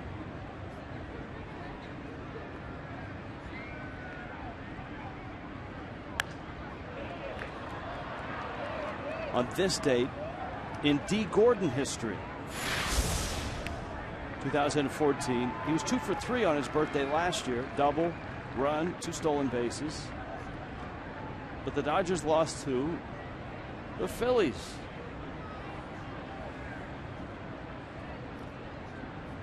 Two coming. Gordon, little chopper over the mound. Utley sliding stop. He's going to throw behind the runner. Everybody is safe. Echeverria alertly stopped at the bag. And Gordon has a birthday hit. And Miami is set up with speed at the corners. 1 out in a 1-1 game in the 7th. Here comes Martin Prado. Yeah, Chase Utley knew he had no shot to get Dee Gordon, so he was hoping maybe Echeverria would take a big turn at third, but look at Brett Butler put the stop sign out. Just stay right here, nowhere to go. Dee Gordon came into the game tonight tied for first in the major leagues with 23 hits. That gives him 24. He's tied with Adam Jones of the Orioles and Adrian Gonzalez of the Dodgers. Now Prado. And there's a chance Dee Gordon won't be at first very long.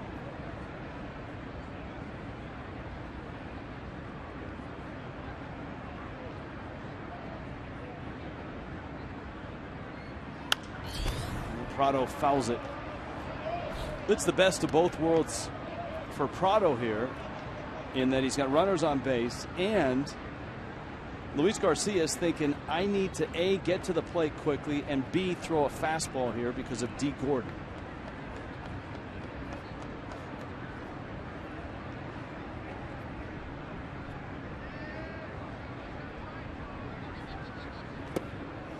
Boy, he made the old slide step, hardly paused, barely, and then threw a nasty slider. And didn't throw a fastball, you're right.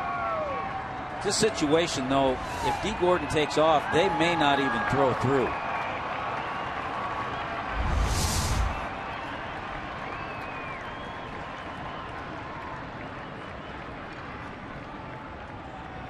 Much easier to do now that they've eliminated the step to third and then wheel and throw to first.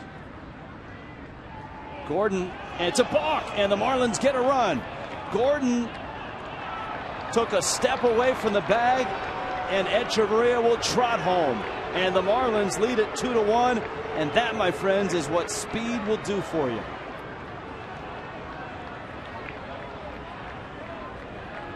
Obviously, Luis Garcia didn't step off the rubber when Gordon took off. He turned before he stepped off. He made his move to first base. So the Marlins have gotten 2 runs tonight, 1 on an error and 1 on a balk. No, he started his arms down, yeah, and then stopped his motion. Gordon, big lead at second. And Garcia spins and sends him back.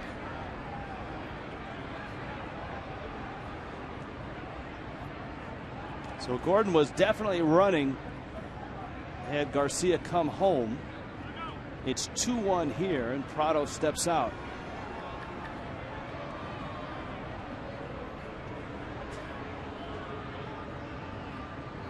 And right now, this game is Jared Cozart's to win. Popped up, Ruiz.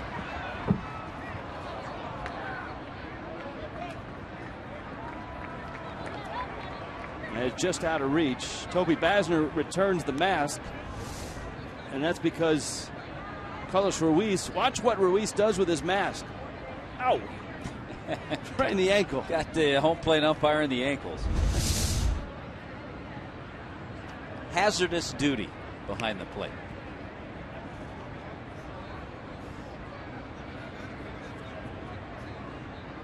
Gordon at second. Buries a breaking ball, and it's 1-2. So you think about how Miami has scored their 2 runs tonight. The error by Hamels at first. And a balk. And a balk. The offense is just getting started. Yes, that's all right. You know what? You take what you can get. And the Marlins right now need a W in the worst way. 1-2. Up the middle. Galvis. Pop up. Wow, what a play. Freddie Galvis gets Martin Prado.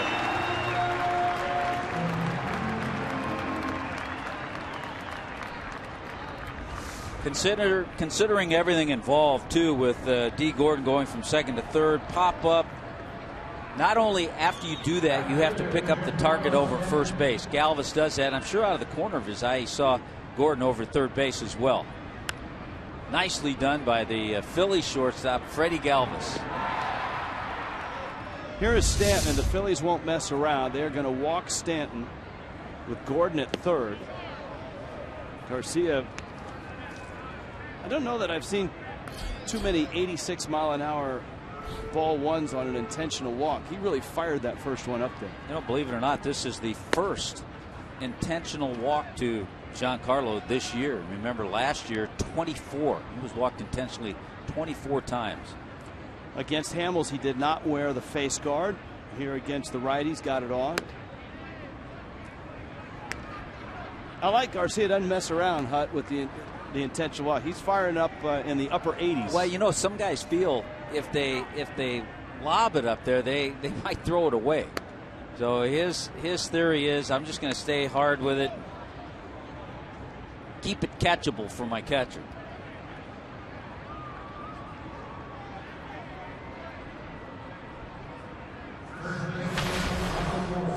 Now Morse with a chance to get more in the 7th.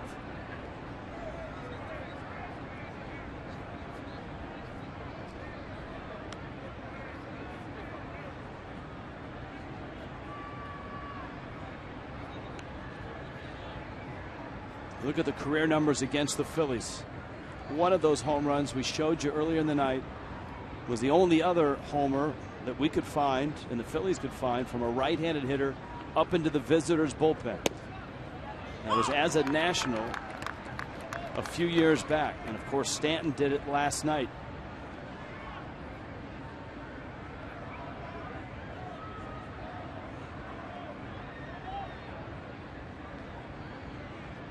Stanton at first, Gordon at third.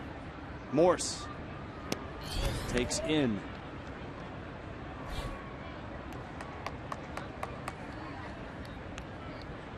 And this is a case, too, where if the Marlins sense that Garcia is not really paying a whole lot of attention, we've seen Stanton steal a couple bags this year. And you could still see that even if it gets to 2 strikes, 2-strike count to Morse.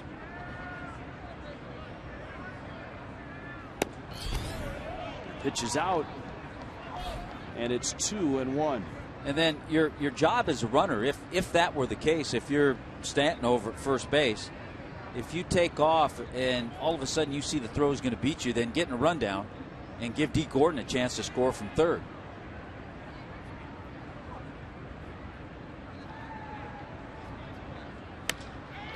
Morse out to center. Herrera makes the catch.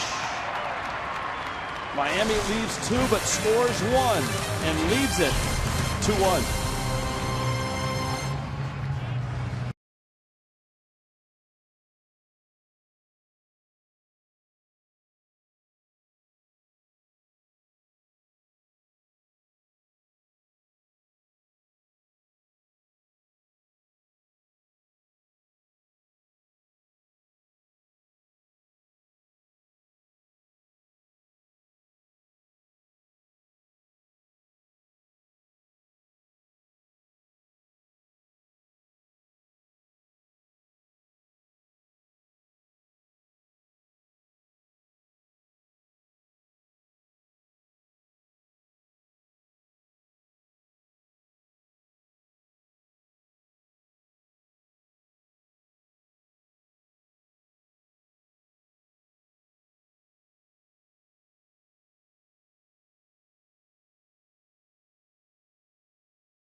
In a strange way, that's exactly what it did for the Marlins. First and third, D. Gordon's at first, and the balk, it allows Adeiny Echeverria to score. Gordon went down to second. Luis Garcia was worried about Gordon, and Gordon knew that he was the one that forced the balk.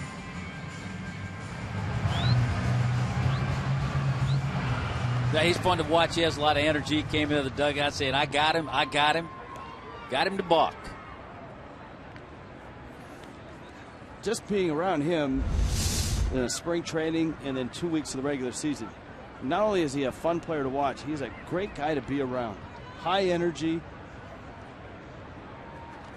Hey, the bottom line, too, he's a respectful young man who grew up in this game. Spent some time here in Philadelphia when his dad, Tom, had a 3-year stretch with the Phillies. Came up here a little bit in the summer. A.J. Ramos takes over for Jared Cozart. And here is Ruiz. Now, the Marlins, as you documented, have had their issues with starting pitching. You talked about during this losing streak, the Marlins starters ERA is over 7. But the relief pitchers have taken their hits as well. The bullpen's ERA sits at 5.26. That's on the season. Starters at 5.30. And so here are 3 innings in which the Marlins are hopeful that their pen can lock it down. Look at that, highest in the National League. A.J. Ramos, though, has not been a big contributor to that. A.J. comes in to this appearance. This was his 8th appearance of the year with an ERA of 1.04.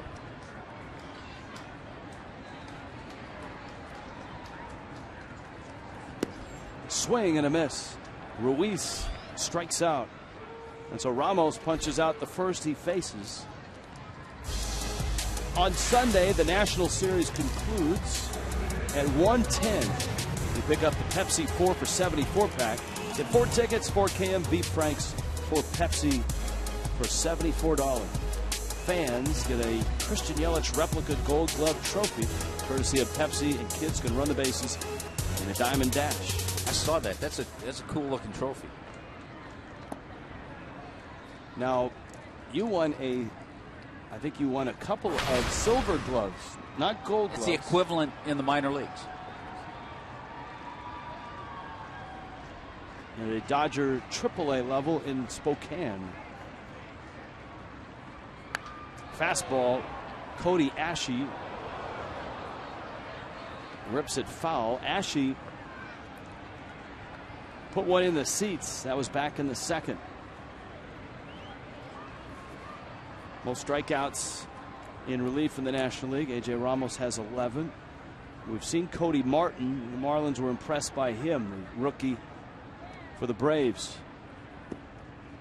Pitches away. By the way, just to wrap up Jared Cozart's start and the whole Jay Buhner story, one of our crack staff, one of our best crack staffers, usually checks in out of the Tallahassee Bureau. A swing and a miss. Writes in that the general manager, and remember, George Steinbrenner in that Seinfeld episode said, my people said. My people. Yeah, my people said we need a left-handed bat. Ken Phelps. Well, his people, the general manager at the time was Lou Piniella of the Yankees. Swing and a miss. Oh, some good change-ups. Down goes Ashe. And so Buhner was actually traded by Lou Piniella and then got to Seattle. And who was the manager that revived the team with Buhner in right but Lou Piniella? Our thanks to Woody, our crack staffer.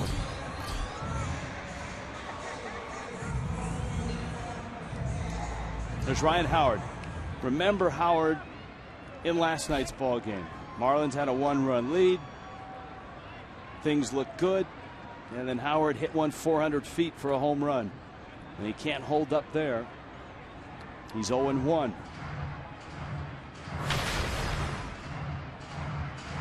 going to think ahead and give you something to think about if you're Mike Redmond right now. If A.J. Ramos has a relatively smooth inning, a 1-2-3, gets through it, and if the pitcher spot doesn't come up next inning, do you stay with A.J. for a second inning, or do you go into the bullpen again?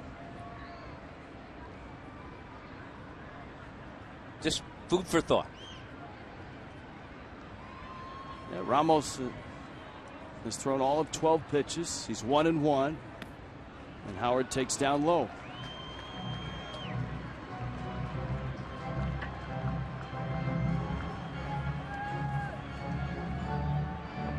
Everybody trying to stay warm.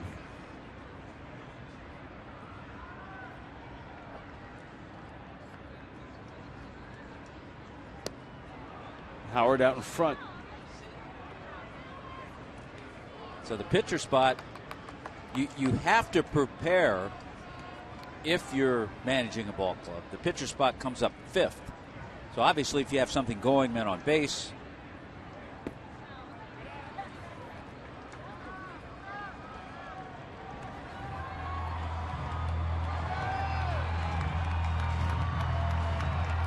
Three and 2 to Ryan Howard, who has bounced to second twice.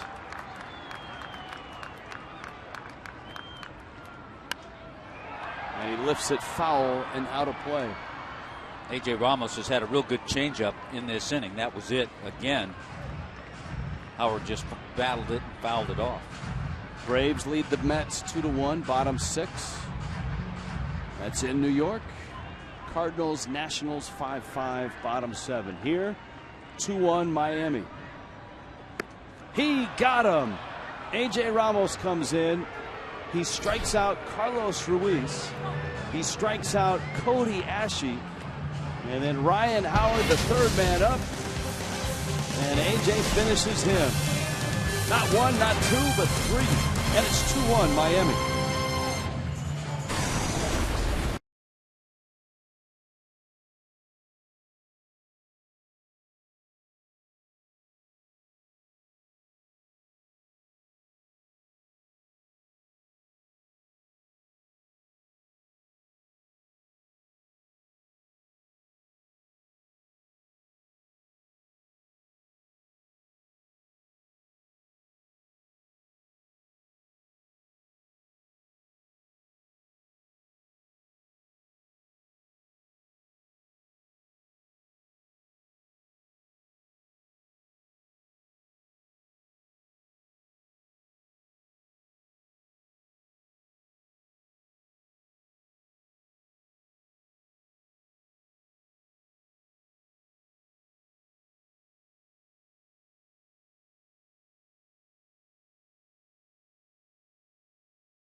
And A.J. Ramos catching his breath. Time for the H.H. Gregg high definition highlights. First strikeout, a slider. Second strikeout, a changeup. And then a 94-mile-an-hour fastball. You don't see too many relievers come in, strike out the side, and get each strikeout with a different pitch. That's what A.J. Ramos just did.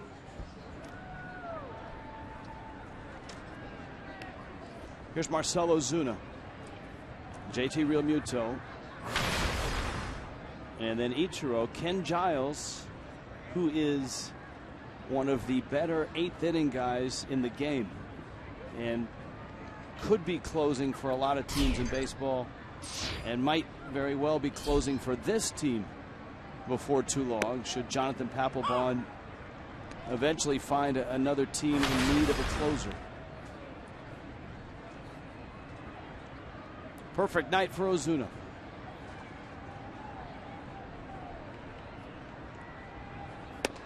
one of the things in the back of Marcell Ozuna's mind, a guy who hit 23 home runs last year, Brian Morris starts to loosen, is that Ozuna has yet to homer this year.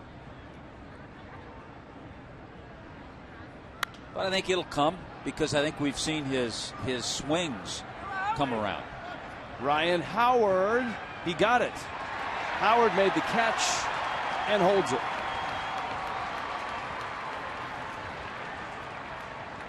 It's a nice play. Yeah, he looks, he checks, he reaches in, Saves gets a little help from the fan, backs away. Saves a damsel in distress. See, the fan had a glove, pulled it back. Okay, come on, Ryan, give me the ball. You know, if there were 3 outs, maybe he gives her the ball. There's JT Realmuto. But I think he was still worried about the whole transfer rule. You know? You don't know if that applies. It's down the right field line.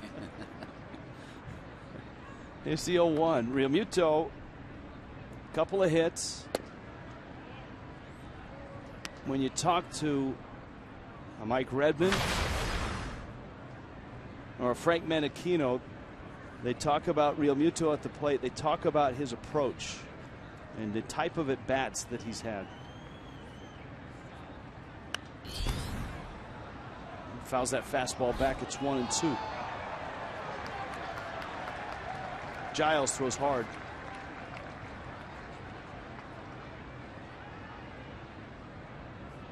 Realmuto still looking for his first major league home run.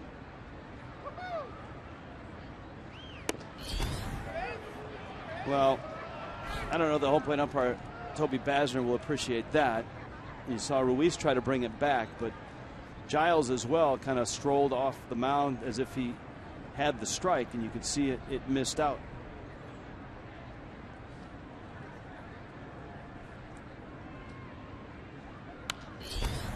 Fastball's fouled back. You know, in the minor leagues, JT Realmuto, mainly a good line drive hitter. The most home runs he ever hit in any season was back in 2011. That was in Greensboro. Hit 12. Single digits the other years, but always a good line drive type hitter.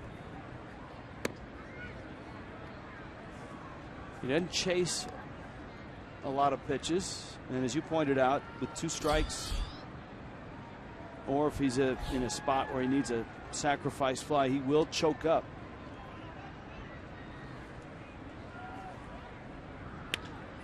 And he lines one right in the glove of Cody Asche. Not much you can do about that. Tomorrow, the Blue Car will bring on the starters, brought to you by Chevron. No television tomorrow. It's one of the few games we don't televise on Fox Sports Florida. David Phelps for Miami.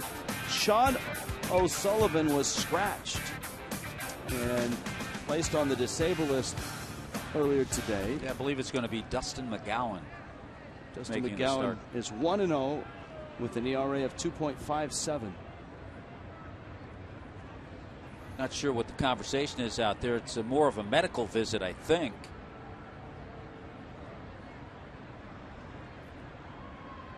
I don't know if Giles twisted a foot.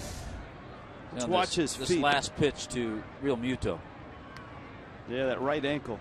Kind of gave way a little bit. He's okay. Ichiro is up. 0 for 2 is Ichiro.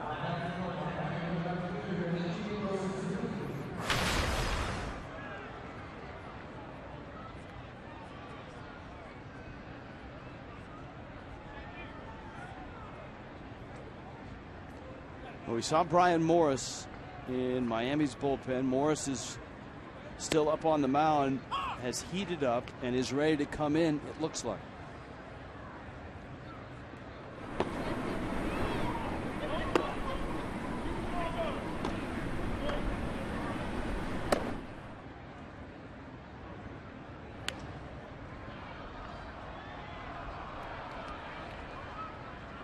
Count is 0-2. Jake Diekman.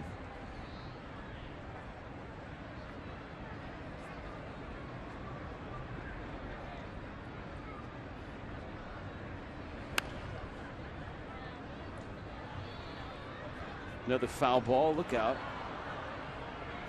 I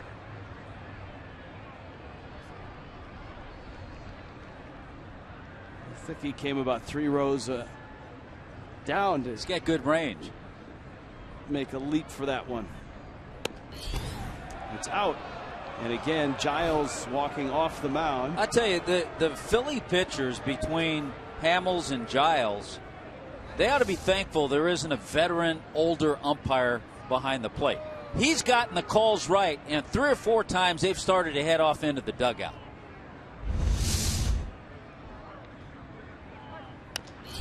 Ichiro, Tapper up the middle. Utley backhands and throws, and Ichiro beats it. So 3rd hit of the series for Ichiro, his 1st of the night. And that gets Echeverria in at bat.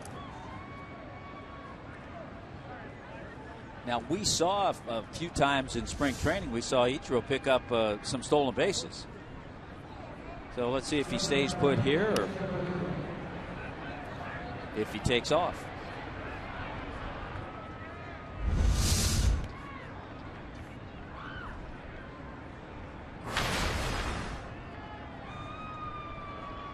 He's got a good lead.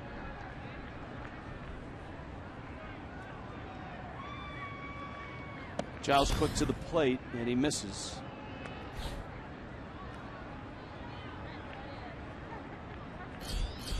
Reed Brignac is on deck.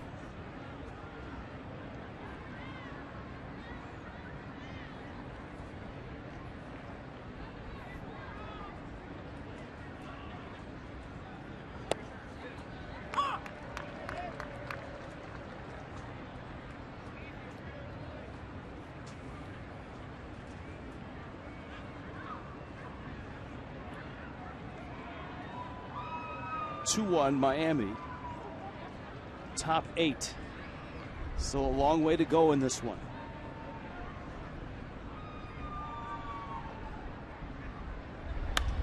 And Echeverria lifts it into the seats. Saw Frank Menechino, Marlins hitting a structure down there in the dugout, and I saw his name today. And a little note: Ike Davis of the Athletics, in a blowout game, pitched an inning last night for the A's, and the last Oakland position player to pitch was in 2000. It was Frank Menechino. Really? Yeah. I looked at the Ike Davis line. I didn't catch that note. That's great. That one is right between the wickets, right into center field. Echeverria hits one hard. Now the Phils, Reed Brignac is headed back into the dugout. A good night for Echeverria, second base hit. Anytime you get a tough right-hander like Giles. This is interesting gamesmanship. Brignac was on deck, but there's a lefty in the pen. Jeff Baker pops out of the dugout. I think this is Mike Redmond saying, I'd rather have Baker against the right-hander than Brignac against the lefty. Right, and save Brignac for later in the game because Brignac can play shortstop. And if things happen in the game, you'd rather have Brignac in reserve than Baker. Baker's versatile too, but he can't play short. And we're not sure. I think in an emergency we could see Christian Yelich, but I think if he could stay away from him, he might. But I think he is available, perhaps. So here's Baker, who's kind of been a forgotten man, not because of his performance, but because of where the Marlins have been in the standings and in games. They just haven't been in a spot to get Baker an at-bat or a start. Well, he does have some at-bats.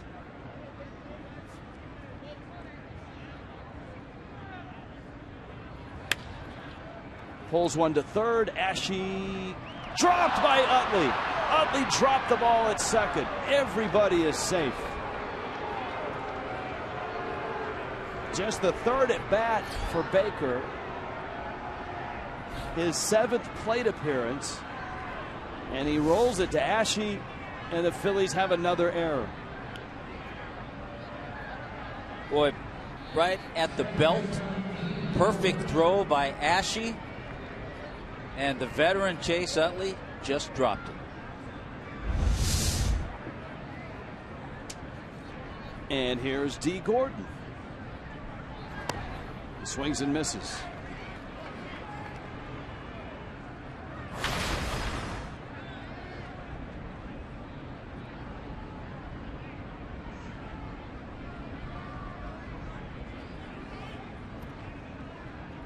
Oh, 1 pitch.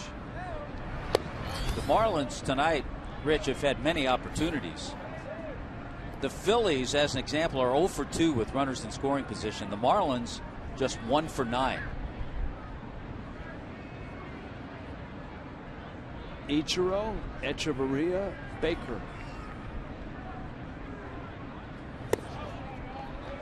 And Giles, remember the 2 pitches that he was upset with, both were balls. And since then, Ichiro has an infield hit. Echeverria blasted one between his legs. Utley drops the Ashe feed. And there's no place to put Gordon. And he misses up. 3-1.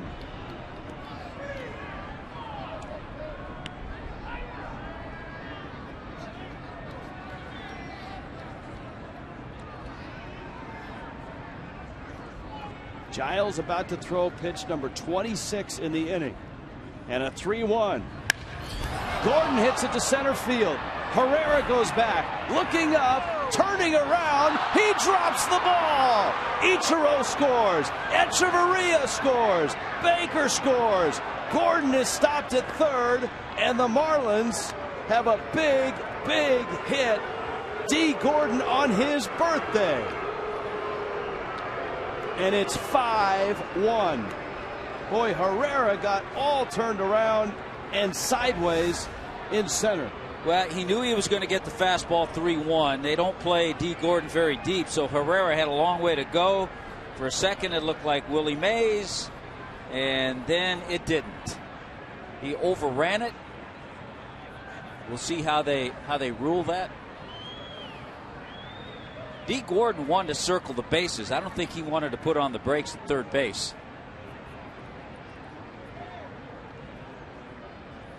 They are giving Herrera an error.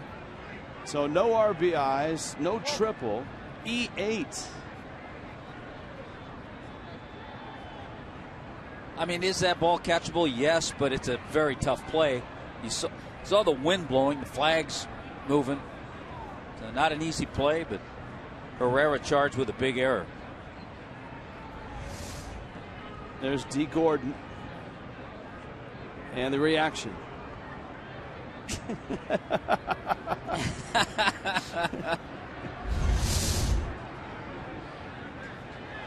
And so the Marlins have a 5-1 lead.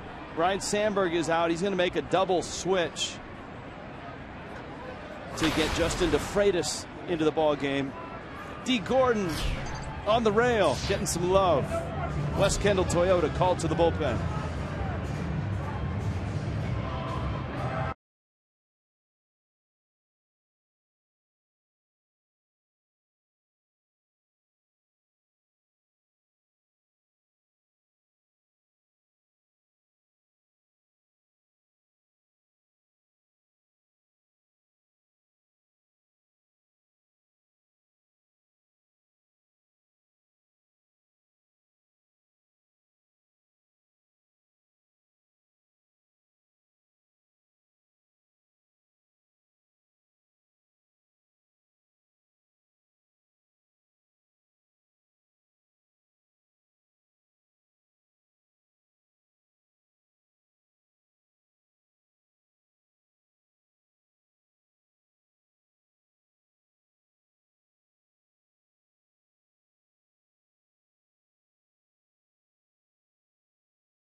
center field.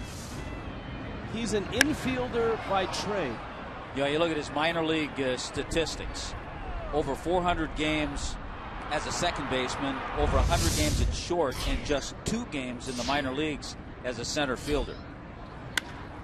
That's a fair ball down the line. Martin Prado drives in Gordon. And the Marlins make it 6-1 on a double by Prado. Justin DeFreitas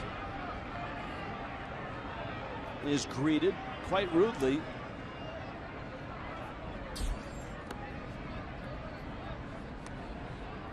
And Prado's got himself a double.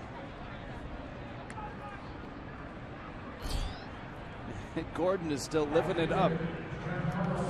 Here is Stanton now.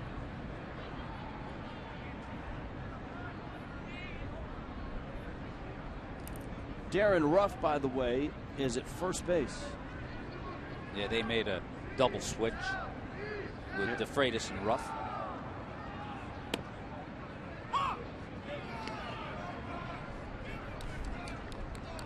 There's Ruff.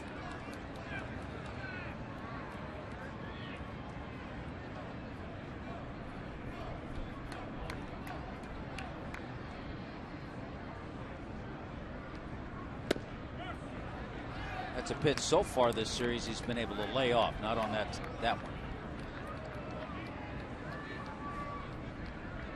There's DeFreitas with the double switch. He's in the 6th spot in the Phillies order. Miami with 4 runs here in the 8th. And Stanton swings and misses and strikes out. Inning over, but 4 for the Fish and a 6-1 lead in Philly. D. Gordon on his birthday, having a great time.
Position to win this one after an explosive 8th inning. As far as their record goes, we know the Marlins currently sit at 3-11, now 14 games into the season. And while it's not the record this team wants, it's still too soon to hit the panic button. You compare the number of games that this team has played compared to how many games are in a complete baseball season. It would be the exact same thing as losing 1 game in the NFL, only 1 game in the NFL. And Rich, Tommy, I just spent the last 5 years covering the NFL. Never once did I see a coach panic after losing 1 game. Mike Redmond has yet to hit the panic button as well. And you've escaped the NFL without any injuries either, Jess. That is a great point. I did make it through my 5 years in the NFL injury-free. All right, thank you, Jessica. Brian Morris is in, and Morris fires a fastball for a strike to Grady Sizemore. Freddie Galvis, and then Darren Ruff Morris takes over for A.J. Ramos, who took over for Jared Cozart. Sizemore hits one into center field for a base hit.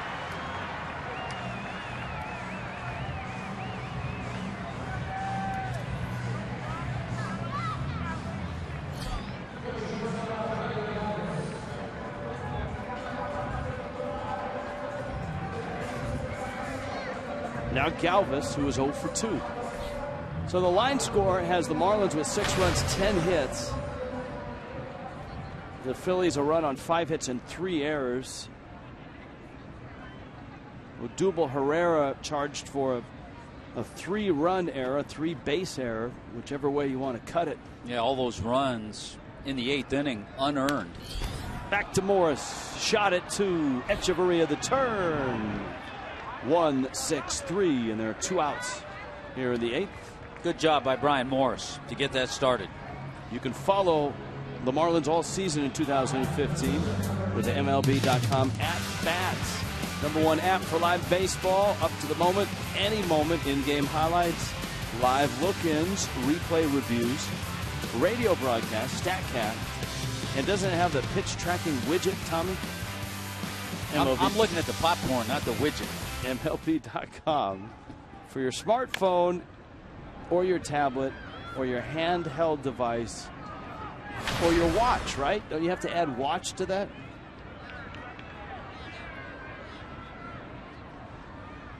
Yeah, I think that's the latest. It's getting smaller and smaller. Soon it'll be also for your ocular implant.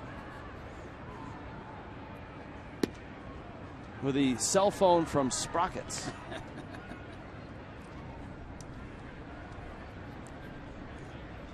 For those of you that, never mind, just Google it.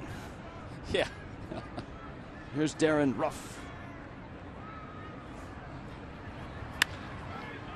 On a hop, Martin Prado crossed the diamond in time. Nice play, 6-pitch inning for Brian Morris. And Miami has a 6-1 lead.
South Florida Honda dealers by Kubota.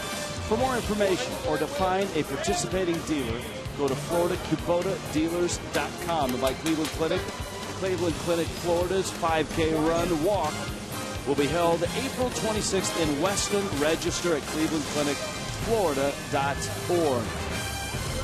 Jim's Steaks on South Street.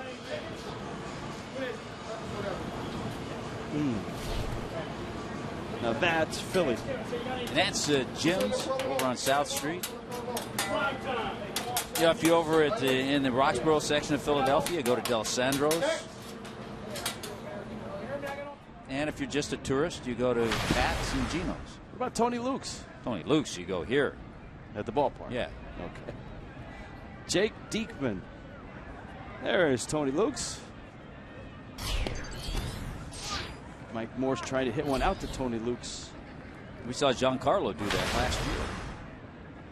Yes, we did. Jake Diekman becomes the 5th pitcher for the Phils. This was a Cole Hamels start.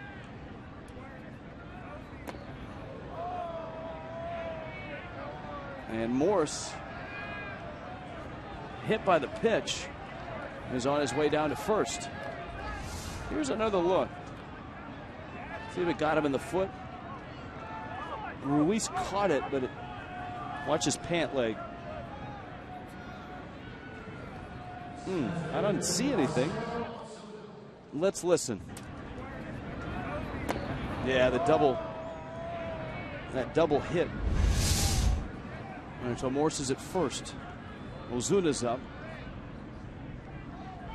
You remember we had that shot earlier in the game of Odubel Herrera and his stance and how he approaches. Marcell Ozuna similar, has that left side wide open and then brings it in. He doesn't have the high leg kick.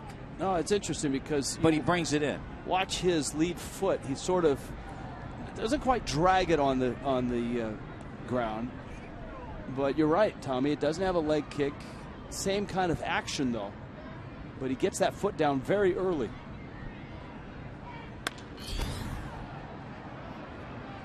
This is a real soft landing.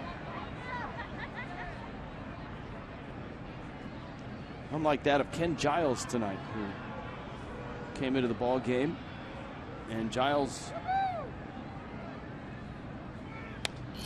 giving up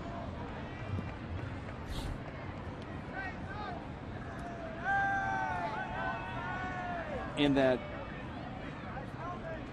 8th inning, or excuse me, in the 8th inning, he gave up 4 unearned runs. Luis Garcia gave up a run. Hamels gave up an unearned run. And Ozuna pops it in the infield. Utley makes the catch. Good to see that shot of Steve Cishek in the Marlins bullpen, desperately needing some work.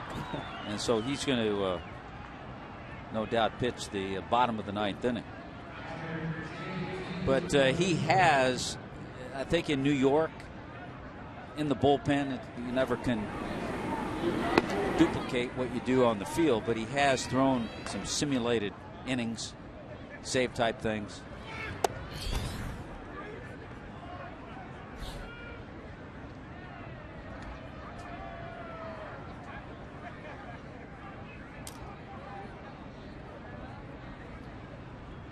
The oddity of this game for Miami offensively is they have only 1 RBI.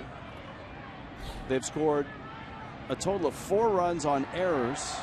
The Herrera error with the bases loaded, 3 runs came in there, and then you had the error by Cole Hamels back in the 2nd inning. He had the balk. He had a run score on the balk. So there's just 1 RBI. That was the Prado RBI. Real Muto is out number 2. Here is Ichiro. Another AB against a lefty. Diekman misses in.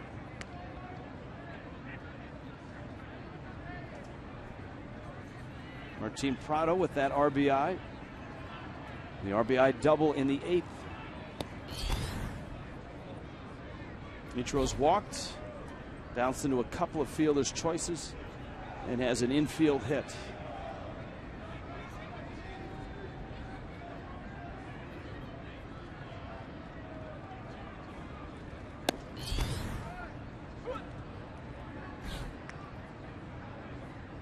Three and 0.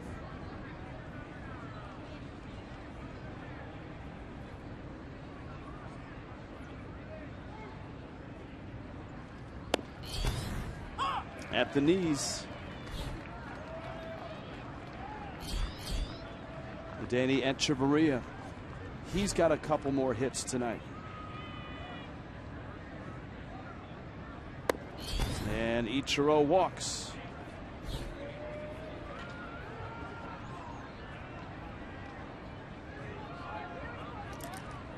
Here comes Echeverria. Oh, Ichiro's been on base 3 times tonight. Echeverria with a couple of base hits. Real Muto with 2, Ozuna with 2, Prado with 2.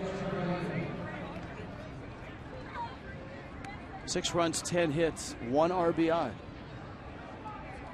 Mets and Braves 2-2 in the bottom of the 8th in New York. St. Louis a 7-5 lead over the Nationals, bottom of the 9th in D.C.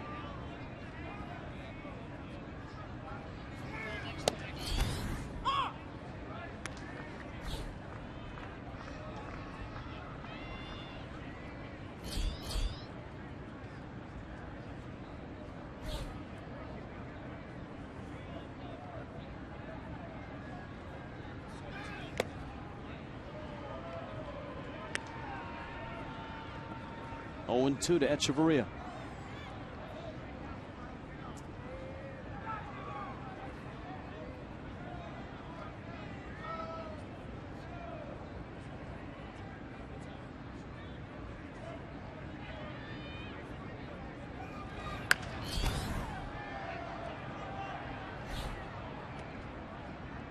Remember, 1 o'clock tomorrow, no television. You can listen on the Marlins radio network. And then Marlins back home on Friday night against the Washington Nationals.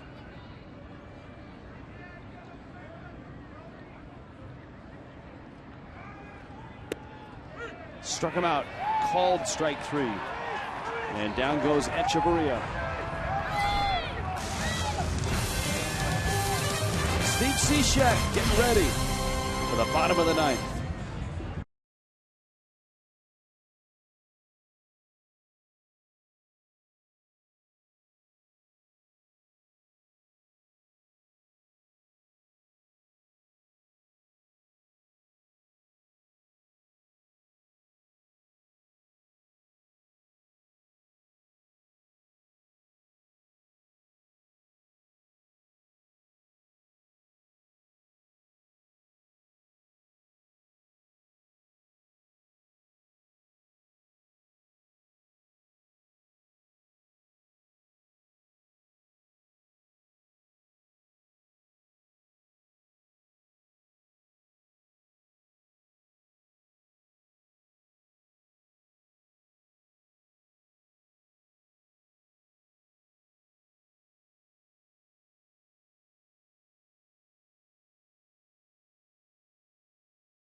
And the Nats arrive. 6:30, 3:30, 12:30 start times for Friday, Saturday, Sunday. Start times for Marlins live with a 7 o'clock, 4 o'clock, and 1 o'clock game time on each of the 3 days. The Nationals and the Marlins, no presidents allowed. I'm going Washington on this one. George, come on, George. All right, George, do your dance, George. Celebrate. Oh, LeBron. LeBron stuff. And he gets the belt. 6-1, 6 runs, 10 hits for Miami. Marlins have left 11. The Phillies have left just 2. 3 errors by the Phillies. Cishek, who has that piece of scripture in his back pocket. We haven't seen this routine much at all, Tommy. This is just his 4th appearance. Yeah, it's amazing. He's had 1 save opportunity. Obviously, this is not one of those, but a chance to get him some work in the 9th inning with a lead. Yeah, only his, as you pointed out, only his 4th appearance, and he's thrown just 2 1/3 innings.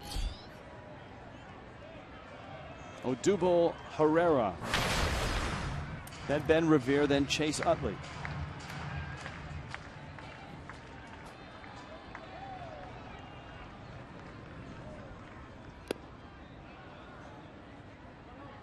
And obviously, because of the way the Marlins have started, they've not been ahead in games. They've not been close in a lot of games. And so Cishek has just that one save opportunity against the Rays.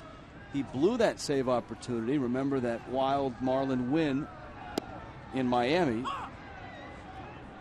Mike Redmond was saying the other day when asked about Cishek, the way it goes with closers, you'll go a week without needing him, and then you'll go a whole week and need him every day of that week. And then people will be saying, you got to give this guy a night off. You know what? I think if Mike Redmond were in that position at the end of the National Series, he'd be quite happy. Yes, he would.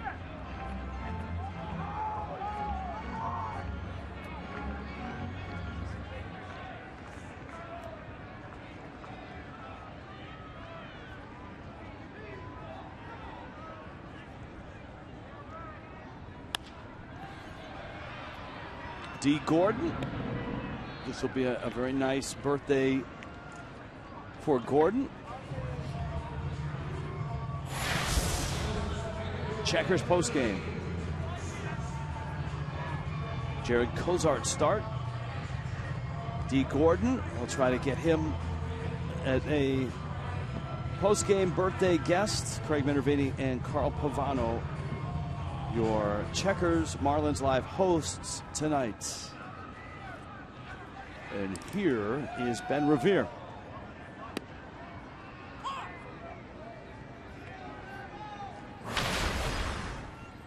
Oh, 1-1.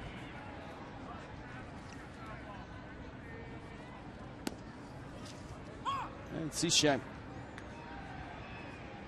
look almost like he's working on his changeup here. Throwing a couple of them, and he's 0-2. Well, the good news, he's been able to keep the ball down, and probably the hardest thing for a guy like Cishek, especially with the way he throws, when he hasn't pitched a lot, is a lot of pitches stay up in the zone. So the good news, the good sign is he kept a lot of pitches down. Here's Utley now. Utley is 1 for 3. That one was a single back in the first. It snapped an 0 for 21. And if the Marlins win this ball game, it snaps a 5-game losing streak.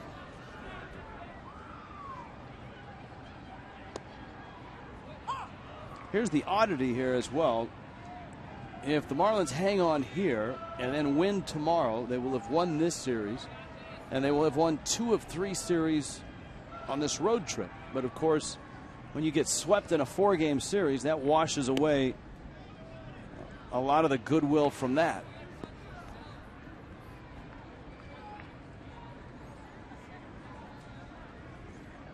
Obviously a long way to go before that happens.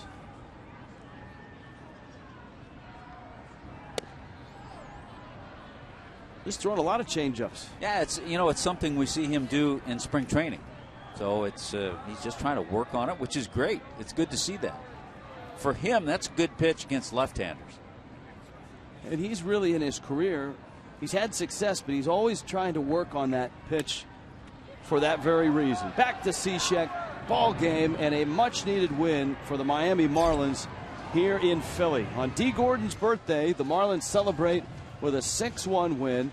They snap a 5-game losing streak, and they move their record to 4-11. 6 runs, 10 hits for the Fish, a run on 5 hits for the Phils. Marlins Live is coming up after this.